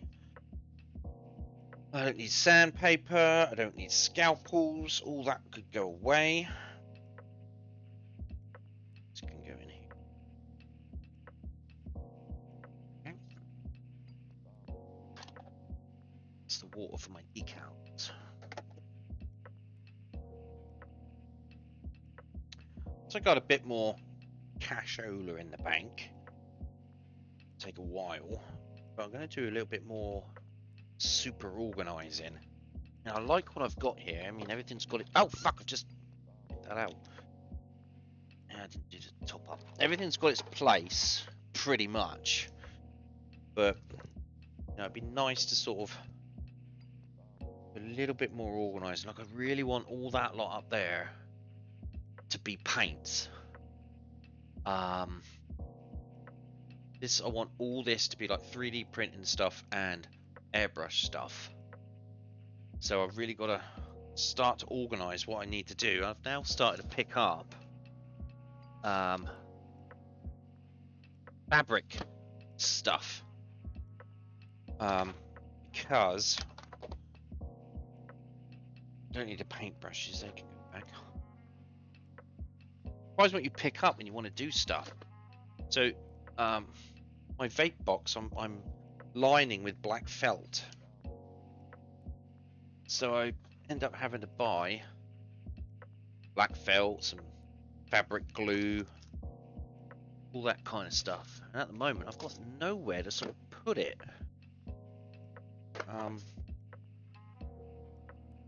I bought some black cotton sheet in. I was doing something in the kitchen, and I'm like, where do I put that as well? So all that lot can go in there. So I'm gonna need to get some more organization going. I like these little wooden boxes with trays on, so I want to get one of those little labeling machines so I can label up what's where. And you know, I'm gonna need a metal box for all my cleaning fluids. That's sanding stick. So yeah, I've got a load of plans. I mean, so like maybe like in the middle of the room here, I could have like a waist high kind of table with storage underneath it. You can get them from like kitchen stores and stuff, but I just don't need a big one. Things like that. Oh no, I'm gonna need that scalpel for masking. So now I need masking tape. So yeah, it's an ongoing project. The main thing that stops me at the moment is funds.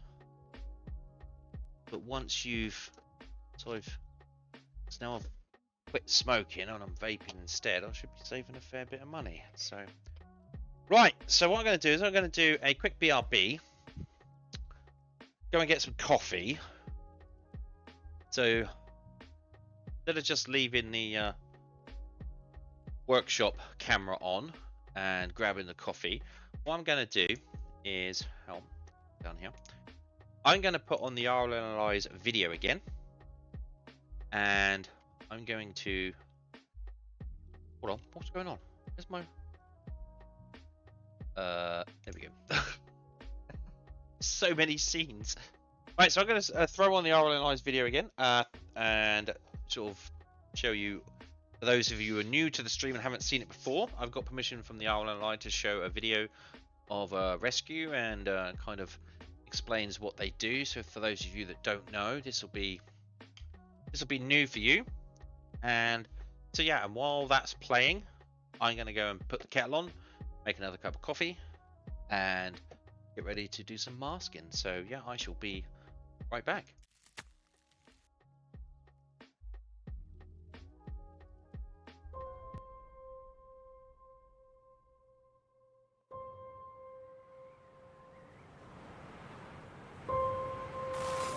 We can expect a restless night across the region. Gusts are forecast to reach up to 80 miles an hour throughout the night, with the potential for even higher bursts in isolated areas.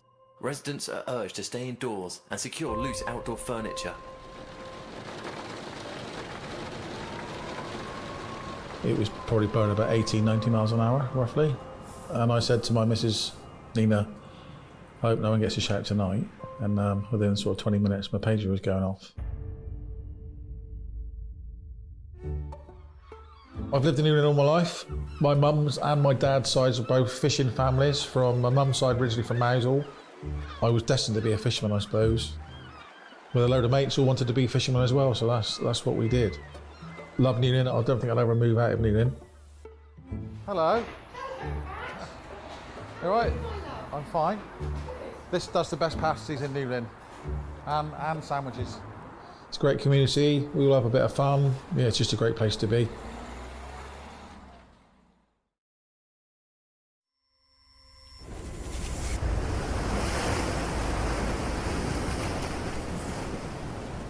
You know, I haven't heard wind like that for a long, long time. It was screaming. Your heart sinks, you know, you just think, oh no, I don't want to go out in that. You don't want them out in that.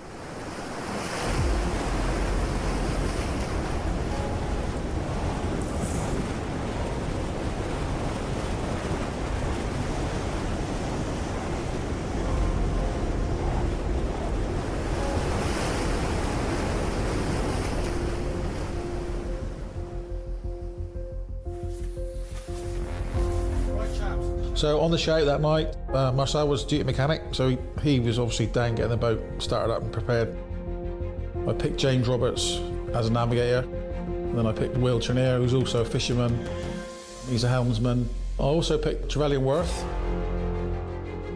and I also picked Adrian and Dan Sell.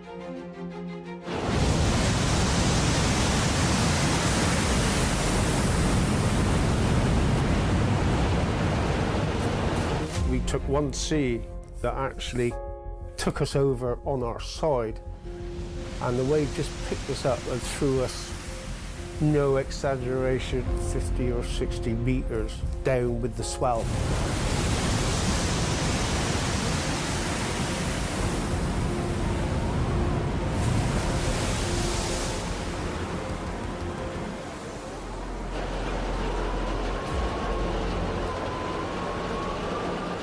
And I said, I think the only option we got with is to try and get a rope on them and get them out into deeper, safer water before we try and get anyone off.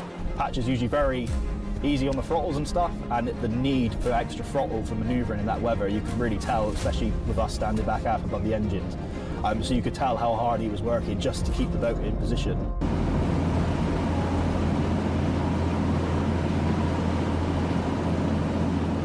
Because we were doing about 2.5 knots, I suppose, with the yacht behind us, and the rope was quite tight. And then all of a sudden the rope goes slack and they're up to like 5 knots, so I knew straight away that the rope had parted. So yeah, my heart sank when that happened, and I think all the crews did as well, because you know, we just realised that we've got less time to try and get the rope on again before, you know, before it's too late. The reality starts to set in when you can see the lights from the shore and realise how close we are.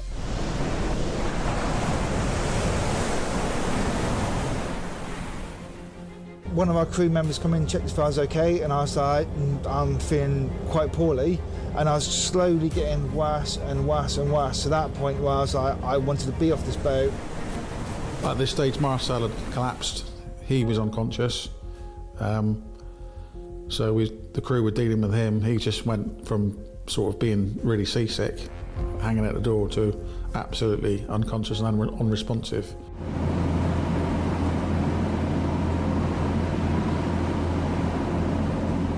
Within a couple of minutes, the skipper of the yacht called up to say that every time she hits a wave, a big gush of water is coming into the boat, and they said they were up to their knees in water. And also 2 or 3 of their crew were really, really poorly and frightened, and they wanted to get off the boat. But if we didn't get them out to safer waters, and the helicopter would have even called by then, it would have been too late.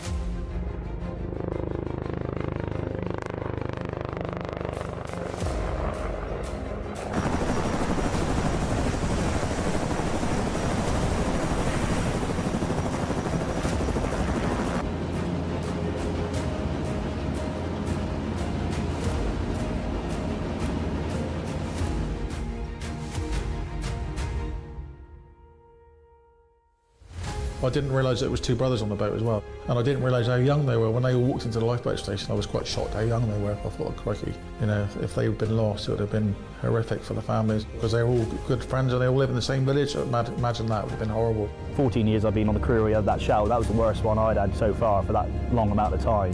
Yeah, it wasn't the best that night. The whole crew, I think, that night just really kind of gelled. The job got done, but it wouldn't have been done otherwise if it weren't for Patch, definitely.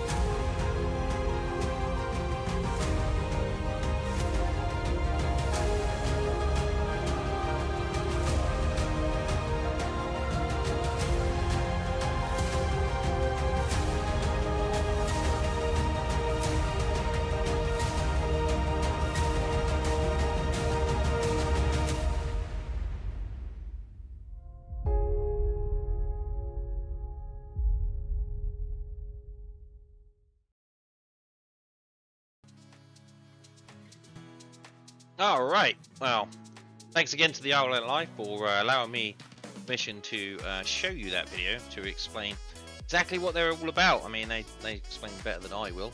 in their media than I will just sitting here in some bench reading a prompt.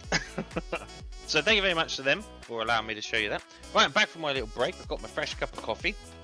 I've had a few tokes of my vape. And we're going to mask up this hull, ready to receive gloss coat. So I think we should just get on with it. What do you reckon? We've been going for like 2 hours now. So what's the time? 7:30. So yeah, let's just get on with it. And you know, maybe we can buy some gloss coat. Who knows?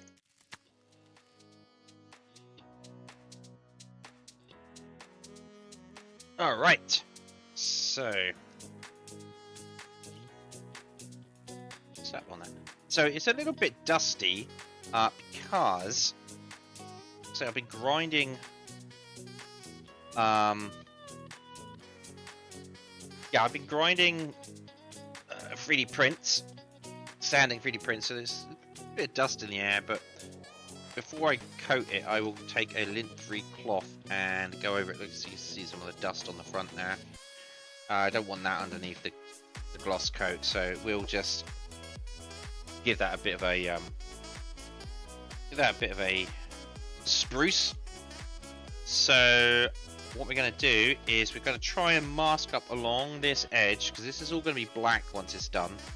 This edge, so we're going to. It doesn't matter that that's not going to be hit. So all this is like, it looks like a rubber bumper.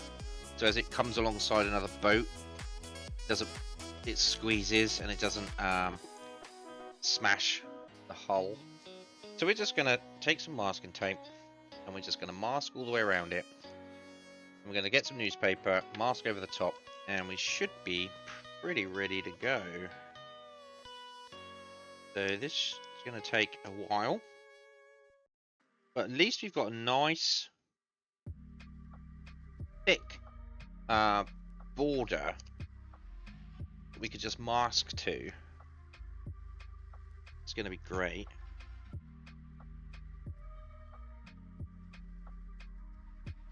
Without actually getting onto the paint.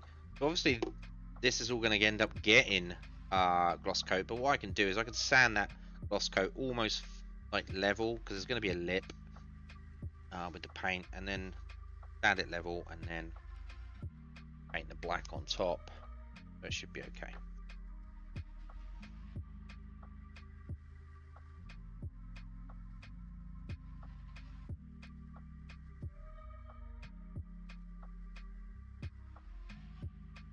And once the gloss coat is done, there's going to be a lot of sanding and polishing of said gloss coat. So I might do some of that off camera, because it is kind of monotonous and it's the same thing over and over, just with different grits. I'll show the process, perhaps. But ultimately, I just do it. Right, I mean, it takes a while.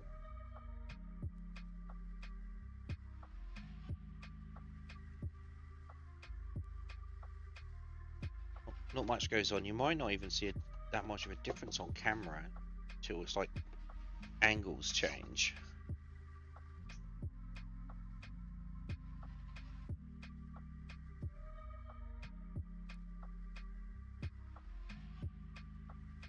The reason I don't want gloss on the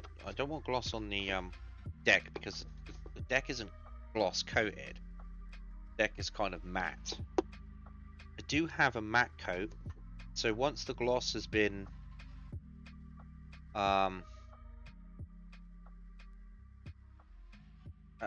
polished to a degree, I'll then mask that up using this as a border again, and then spray the deck in a matte coat.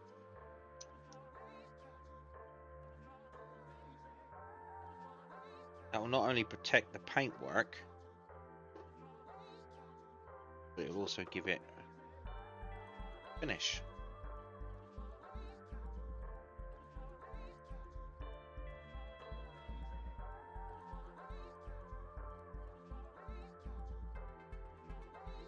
So it doesn't matter if it goes over this lip here, I can sand that down. Because there is going to be a bit of a difference in, once I've done the gloss coat, you will feel with your finger, when you unmask it, a level difference. Like there'll be like an edge.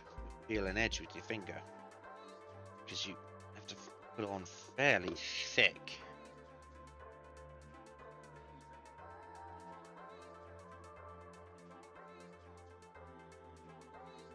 I'm trying to get it on there. That's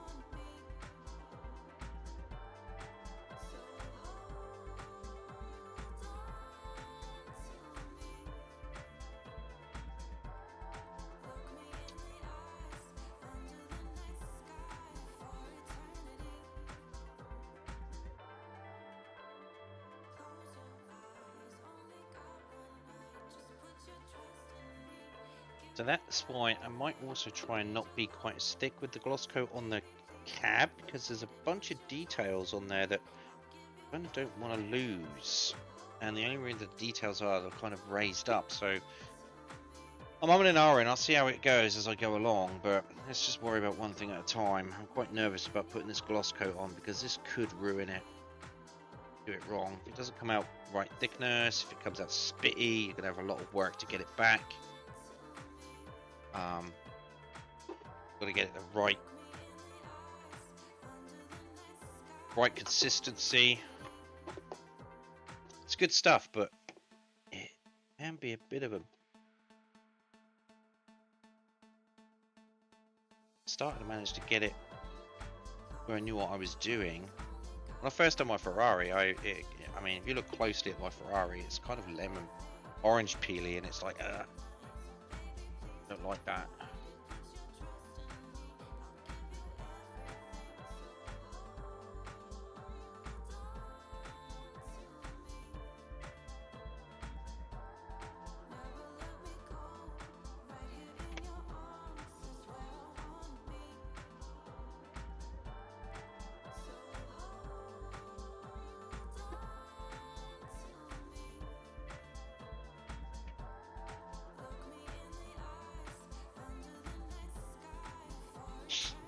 Okay, so that's the outside all done. There's no decks showing on the edge.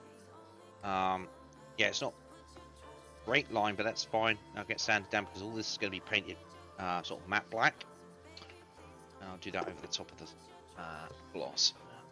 So what I need to do now is just sort of mask up with some newspaper.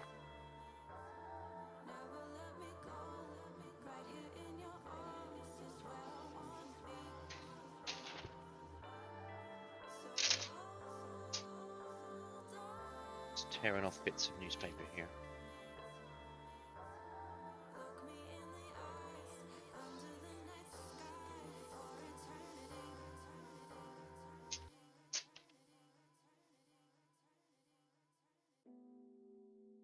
There we go.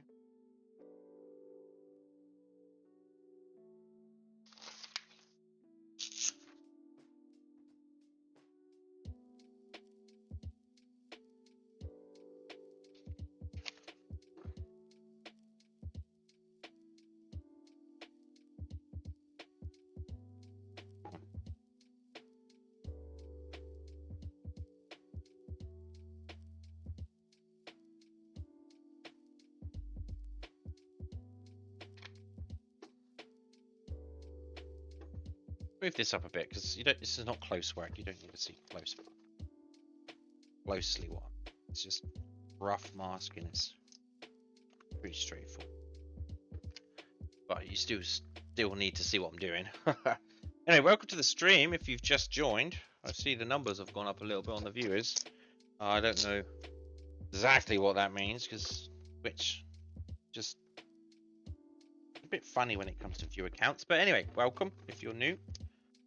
Welcome. I'm just masking up the hull here because it's going to receive some gloss coat.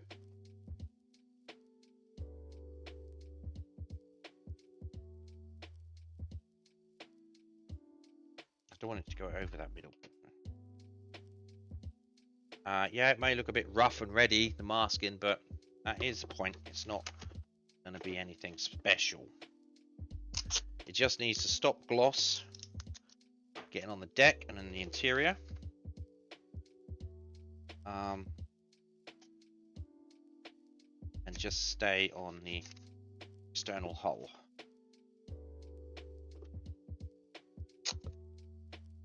Been a long time coming, that's for sure.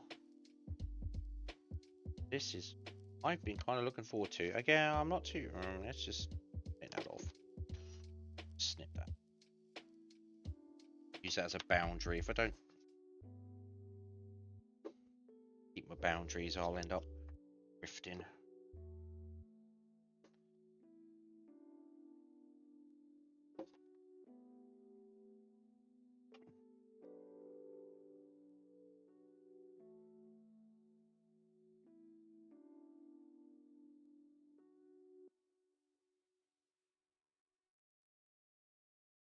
Ah.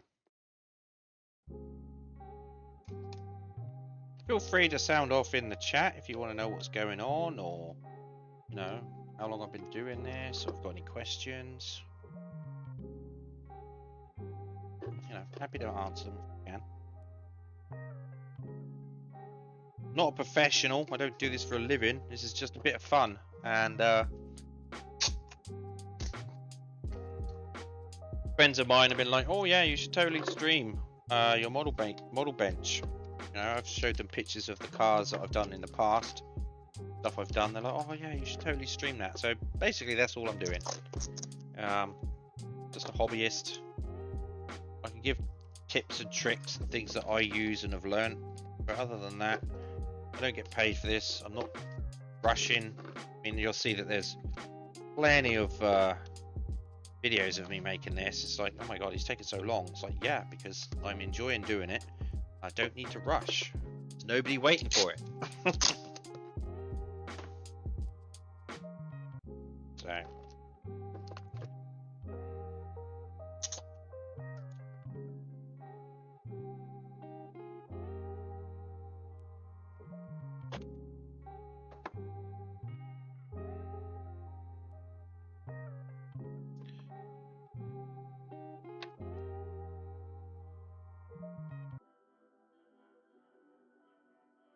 Also, if you've got any suggestions, you know, great. Happy. Open to helpful criticism. Say I'm not a professional, so if people know more than I do, get on.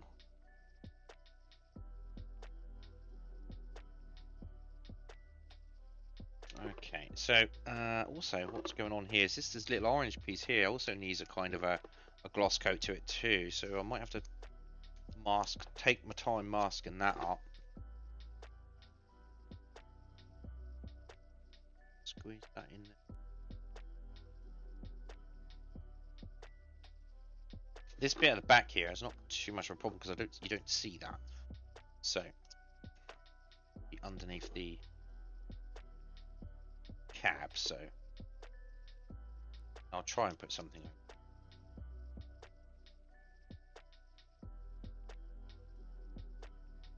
It's not urgent.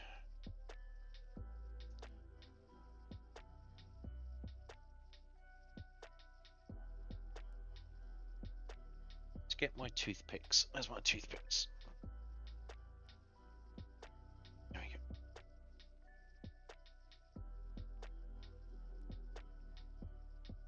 This is an error on my part. I should have left that piece of orange off of the model until I had gloss coated everything, but I didn't. Now it's stuck there. So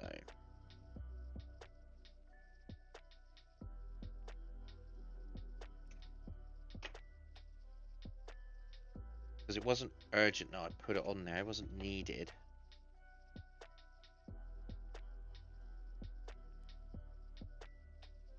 Come on.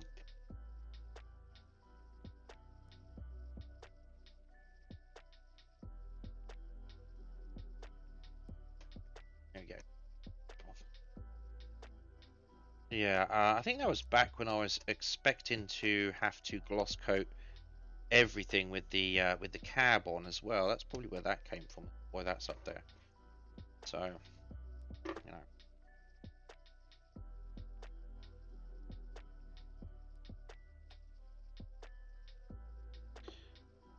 Oh, right, okay. So now we're just gonna go on the inside here. Because I don't want any gloss coat on the part that it fixes to, because that will increase its width, its thickness, sorry. And that will be a problem when gluing it together.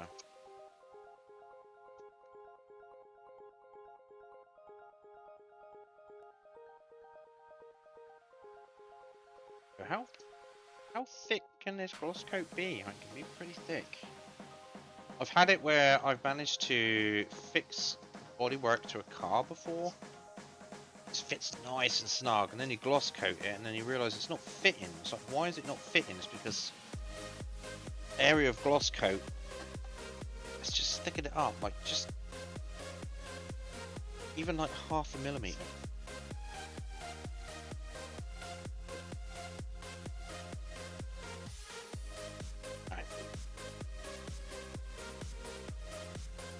These edge bits I can sand down if they don't fit, so that's okay. Get a grinder on there, that's not a problem. There's a bit there.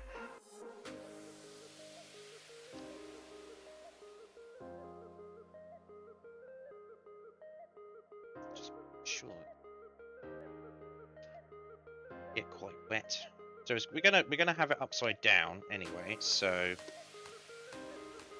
I'm gonna hold it like this as I'm doing it, so problem. And it still stands up on its own. Right, okay, so that is the masking done.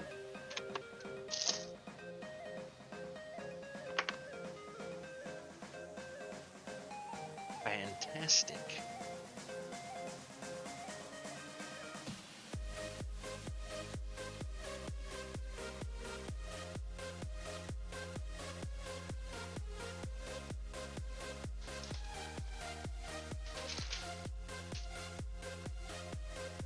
Right, I'm hoping that the camera for my paint booth works today. I have gone in there and tried to rechange it, but I bought some new. So whoever was asking me, I don't know if they're still around or if they were there this week. I can't remember who it was. They were asking me about polishing. So I showed them these polishing compounds, but they're all dusty. So I bought some new ones. And so what you do is you sand down with various grits the finishing coat to make it smoother and smoother and smoother and smoother, and then as you polish it you go from coarse, medium to fine, and like it's kind of, I showed her but it's all dusty, but this is like kind of like face cream almost consistency, and then you just use a stinks too. And then it goes all the way down to fine. Yeah, as you can see, it's kind of like a face cream.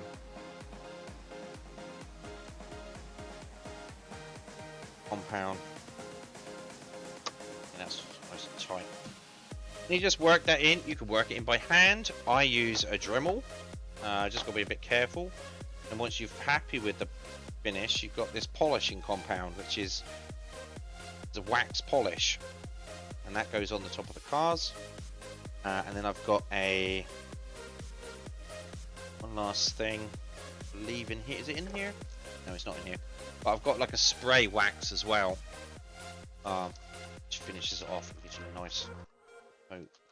I'm going to grab one of these lint-free cloths, just to wipe this down. That is the only lint-free. Got a bunch of them. Very handy to use those for polishing. So yeah, 0 paints, polish and polishing compounds after you've sanded down the finishing coat nice and smooth to get it, and then you can really start to see shine come out of it. As you're sanding it down, you're like, oh my god, what am I doing? This is taking all the shine out of it. Yeah, that's the point. Bring it back.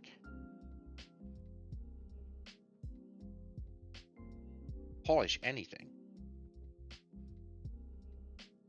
Smooth enough.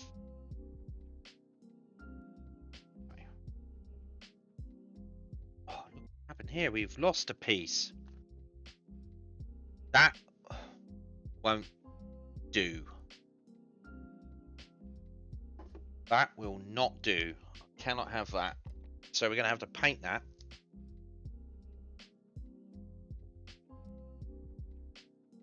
It's unfortunate. We're going to have to paint that and then leave it to dry.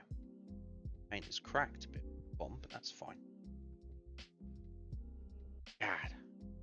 Yeah, that decal was a bit of a pain to get in the place in the first place, so kind of expected, really. All right, so we'll paint that. Not gonna be a problem. See when it's done.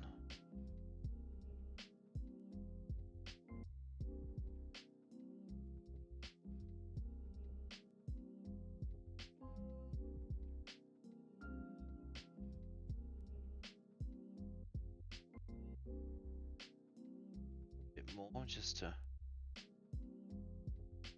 bring in.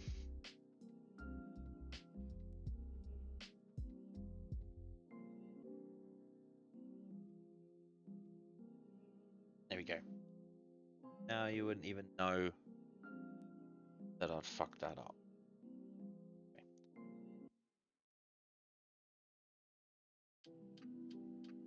Probably came off and let's get up. Alright, so we're pretty much ready here. Now we've got to wait for that to dry. So let's get out the finishing coat. It's fun to mix it up and try and get it to spray through the airbrush is another thing. Okay, so we're going to keep my polishing compound. What I want to do is just switch over to the workshop, because I'm going to need to take off. This is going to be the perfect place to hold these. So I'm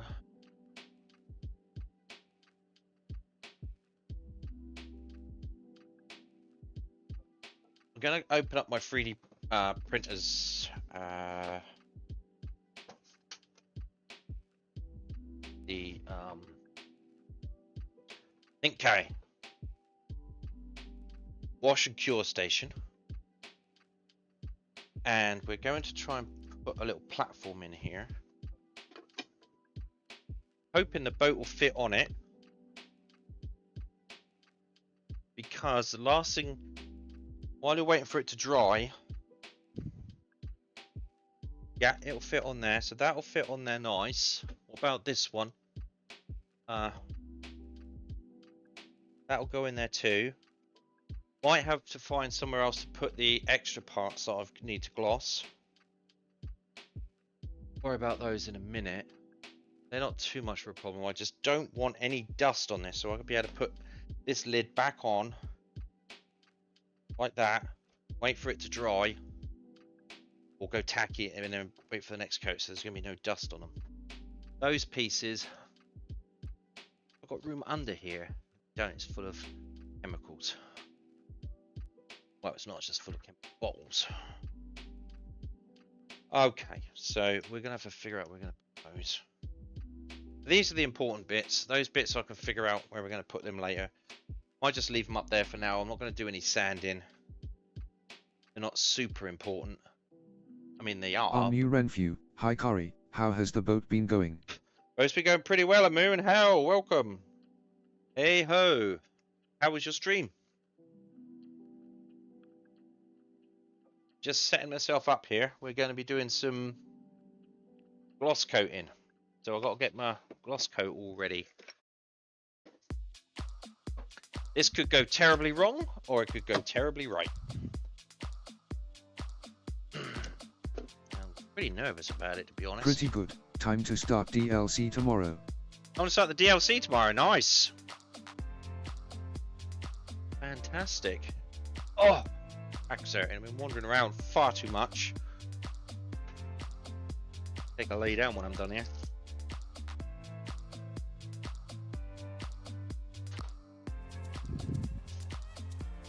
Right. That'll do. Oh, welcome. Welcome to the stream anyway. Do you have many viewers today? Hopefully you didn't get. Hopefully your average didn't get pulled down. If you didn't, hopefully you had a nice set of viewers.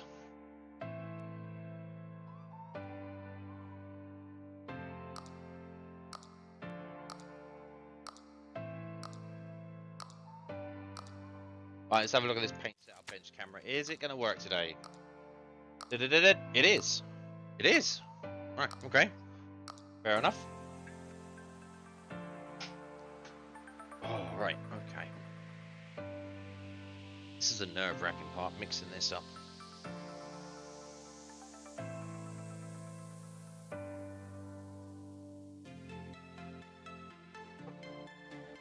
Alright, so this is Zero Paint's 2-pack clear coat system. It's a diamond finish.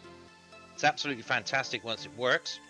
It gives you a mixing ratio, so 20mm clear, 10mm hardener, 3mm thinners. Max of 5, but it at least stayed over 2 most of the time.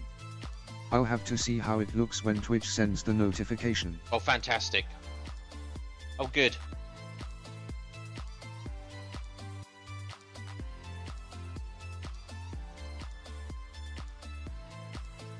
Yeah, you. Okay, so we now need to work out. These got measurings on them. They do. So 20 millimeters, 20 milliliters, 20 milliliters, 10 milliliters, and then 3 milliliters. So that is a lot. That fills one of those up. So we don't want to do that much. Let's do 10 milliliters. 5 milliliters, and we still put 3 milliliters of thinner in because I want it to be fairly thin. Alright, so 10, 5, 3. Okay, that's the clear, thinner hardener. So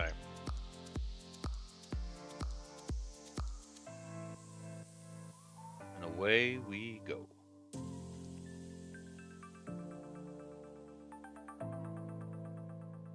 10 milliliters. The Magic Doctor, the fuck Automod. Yeah, I'll allow that. Hydrate Bish. Alright, I'm having a drink. Oh, thank you. And I'll tell you what. 09 Rogersk, LOL.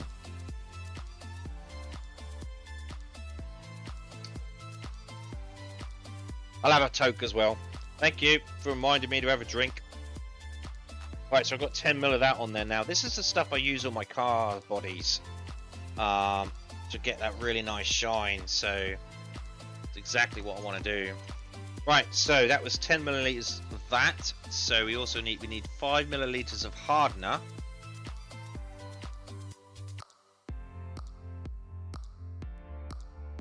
We've got the clear coat. This hardens it. This turns it into that diamond tough finish. So let's try and put 5 milliliters on there. There we go. Now we need to put in some thinners. You Renfew, hi Magic Doctor and Roger. Expensive stuff. And it stinks. I might have The to Magic mask Doctor, you. Okay, so it says 3 milliliters of thinner for the 20, but we're going to stick in just a bit over 3, I think here. Where is the mark on here? So that's a full pipette. Let's go. That's 2 milliliters. that in, and let's go for like 1 go.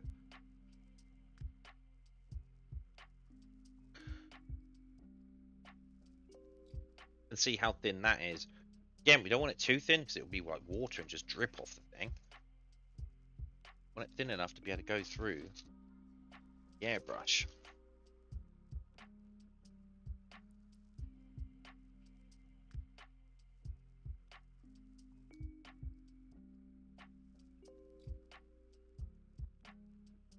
It up.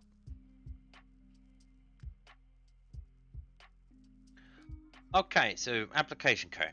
You Renfew, I think the TTS thinks I'm a cat. LOL. You P. Armu. Alright, so leave base coat color coat to flash for 15 minutes or longer. Then apply 2 or more single coats of lacquer, allowing 5 to 10 minutes between coats. If applying over decals, apply a few light dust coats to seal the decals before applying wet coats. This has been tested on all major model brands, but please test yourself on some scrap decals or model. Well, I have tested it myself and it does work.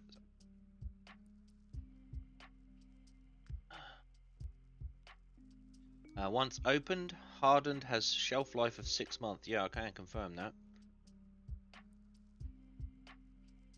Make sure that hardener is nice and sealed up because it harden after about 6 months. So I need to get making some model cars, don't I, really, in order to make the most of the amount of hardener I have.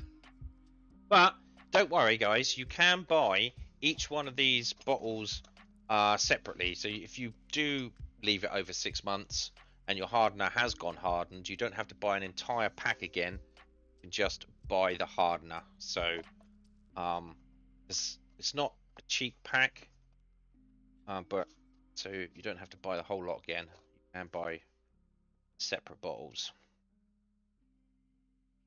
Alright, so let's put it through the airbrush and see what happens. I'm probably going to have to put a mask on, honestly, because this stuff is kind of... Right, so we're just going to put that in there like that. So okay. I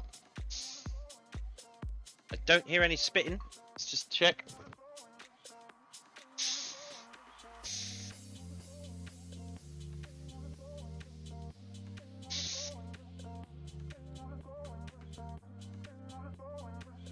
Oh, I think I've mixed it up enough. That's what I done last time. So, right. Let's see if my cameras are working for this this part. And then put some gloves on. I don't want it all over my bloody hands, because when it hardens it's nasty. Boom. Boom. Put a mask on because it can be kind of nasty stuff. It's lacquer after all.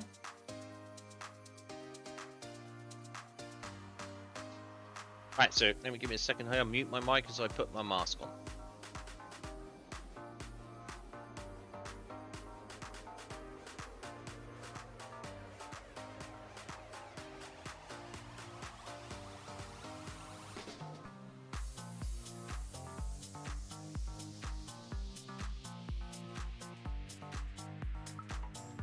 Alright, okay, good.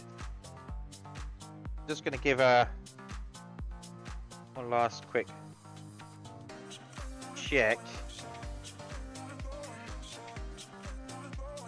I'm trying to blow on it and I'm trying to blow through my mask. That's just stupid.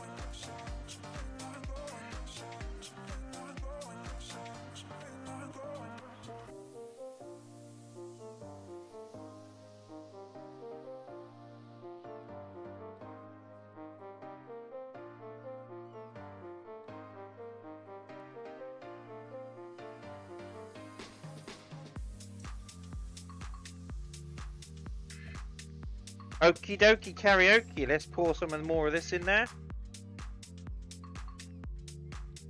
Come on, paint booth. Yes, okay, good. Woohoo! Right. So just got to do a quick mist coat over the decals.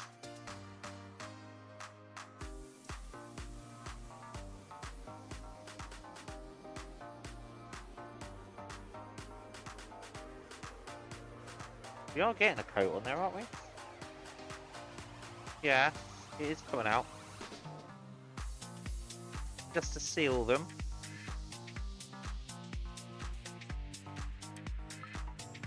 Yeah, I can see it going on there.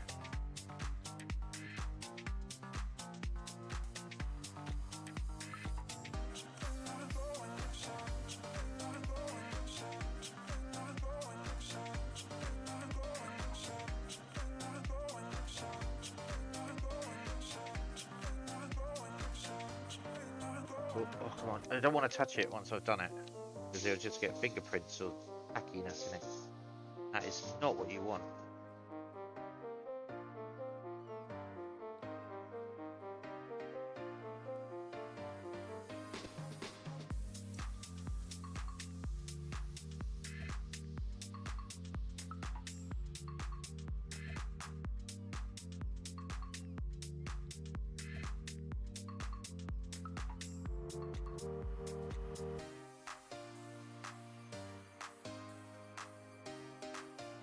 Right, so we should have a nice coat on there on the decals, so we're just gonna try and...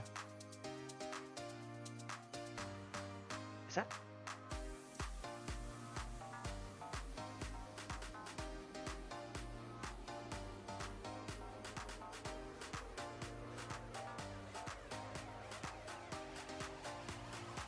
It's looking great. Not looking too bad, is it? But once this goes on there, it'll be much better.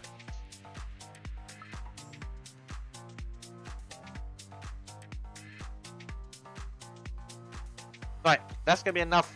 We're going to put that in there to dry for 5 minutes.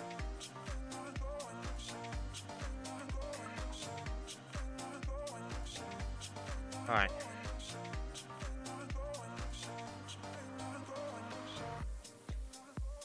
Right, now we're going to do the... Better put the lid on it, I suppose. That's the whole point of putting it over there. Carefully does it. Right, now we'll do this.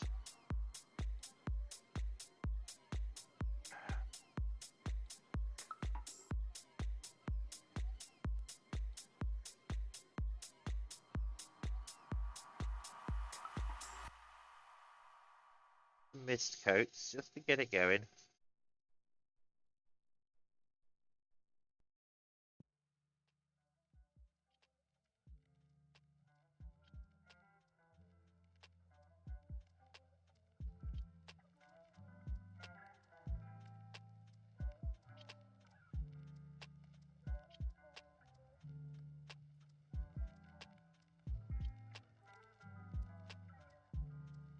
Alright, that should have sealed that one off too.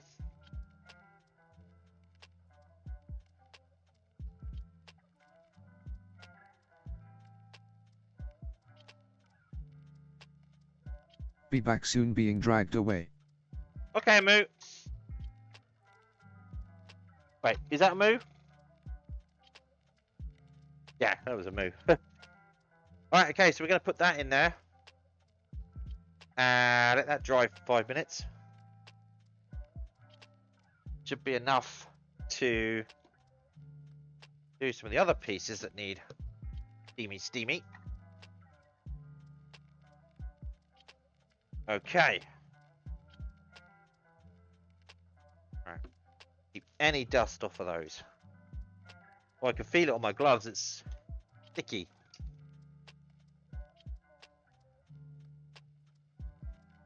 So these haven't got decals on, so we can kind of go to town a little bit on these. Bit of a mist coat on here.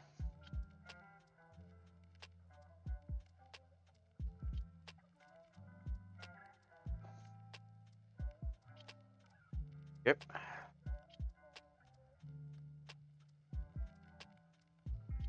We don't want a wet coat just yet. Just trying to mist it, as it says.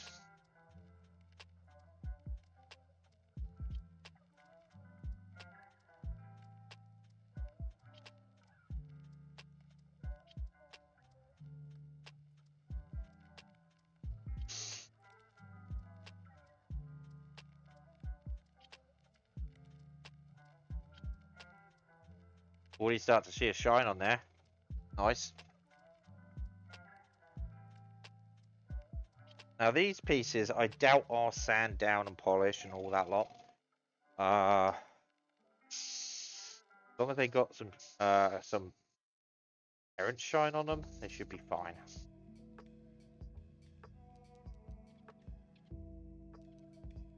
It's a nightmare to do all those. The boat, I might. The crane, I might.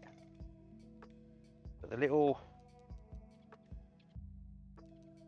pieces, I'm not going to bother doing those. The only reason I'm doing them now is because if you don't put some kind of shine on them, they'll stand out as a sore thumb as being quite matte.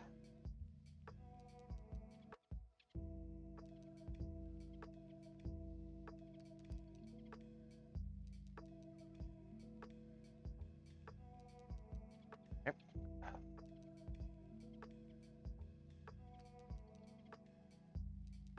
Up there, just don't fall over. I'm not doing anything dusty, so there should be no extra dust in the air.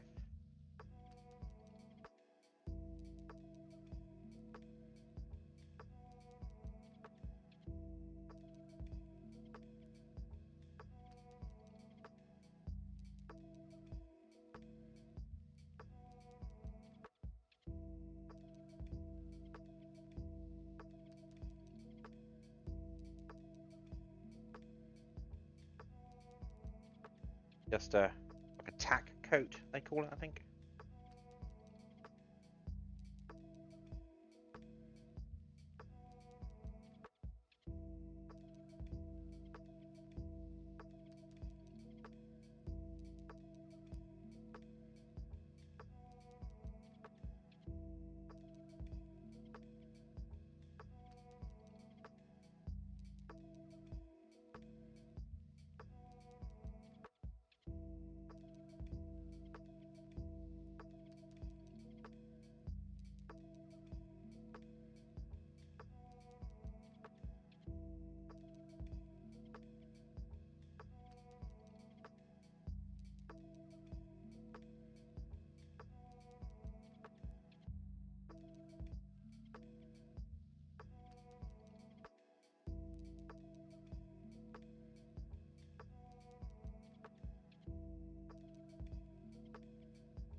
Right, okay, so that is one tub on my airbrush run through. Okay, so I'm going to come back onto this one over here. Hang on, give me a second.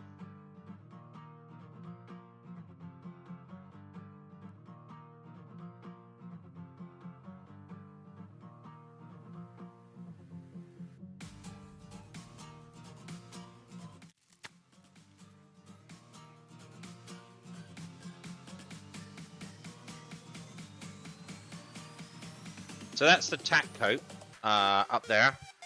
I just got to wait 5 minutes for that to dry, and then as the box says, you got to leave it like 15 minutes to dry, then apply 2 or more coats. Apply over decals, apply a few light dusting coats to seal the decals before applying wet coats. So what's going to happen is it's just going to be nothing but me sitting here and waiting for the coats to dry. I don't want to do anything that's going to put dust in the air, so I'm not going to work on my 3D prints. I don't even want to start cutting and sanding the extra parts to get ready for them for painting. I don't want to do anything that puts dust in the air, because I know those parts are safely in my wash system for the 3D printer, so they won't get dust on there. But as you take them out and start spraying them, if there's dust in the air, just a little bit, and you'll notice it. So the only thing I can do now is wait for it to dry, come back, give it a good coat, put it away. wait for it to dry, come back, put it on. And that's going to be pretty boring. That's going to be pretty boring. So what I'm going to actually do is I'm going to end the stream here. And I'm going to go watch some TV, set a timer for like 15-20 minutes, come back in, spray it all up again, put it away, go back, and I'm going to give it a bunch of coats because I want a nice thick shine on it. And that's pretty much what I'm going to do. Like I say, there's nothing else I can really do. I can't even prep or prime anything else because any other kind of dust or paint or anything like that floating around in the air is just going to, almost like a magnet, just be attracted to this finishing coat, and I just don't want that. So there's not really much I can do now. So we're going to head over here to stream ending. So have I got anyone here that we got?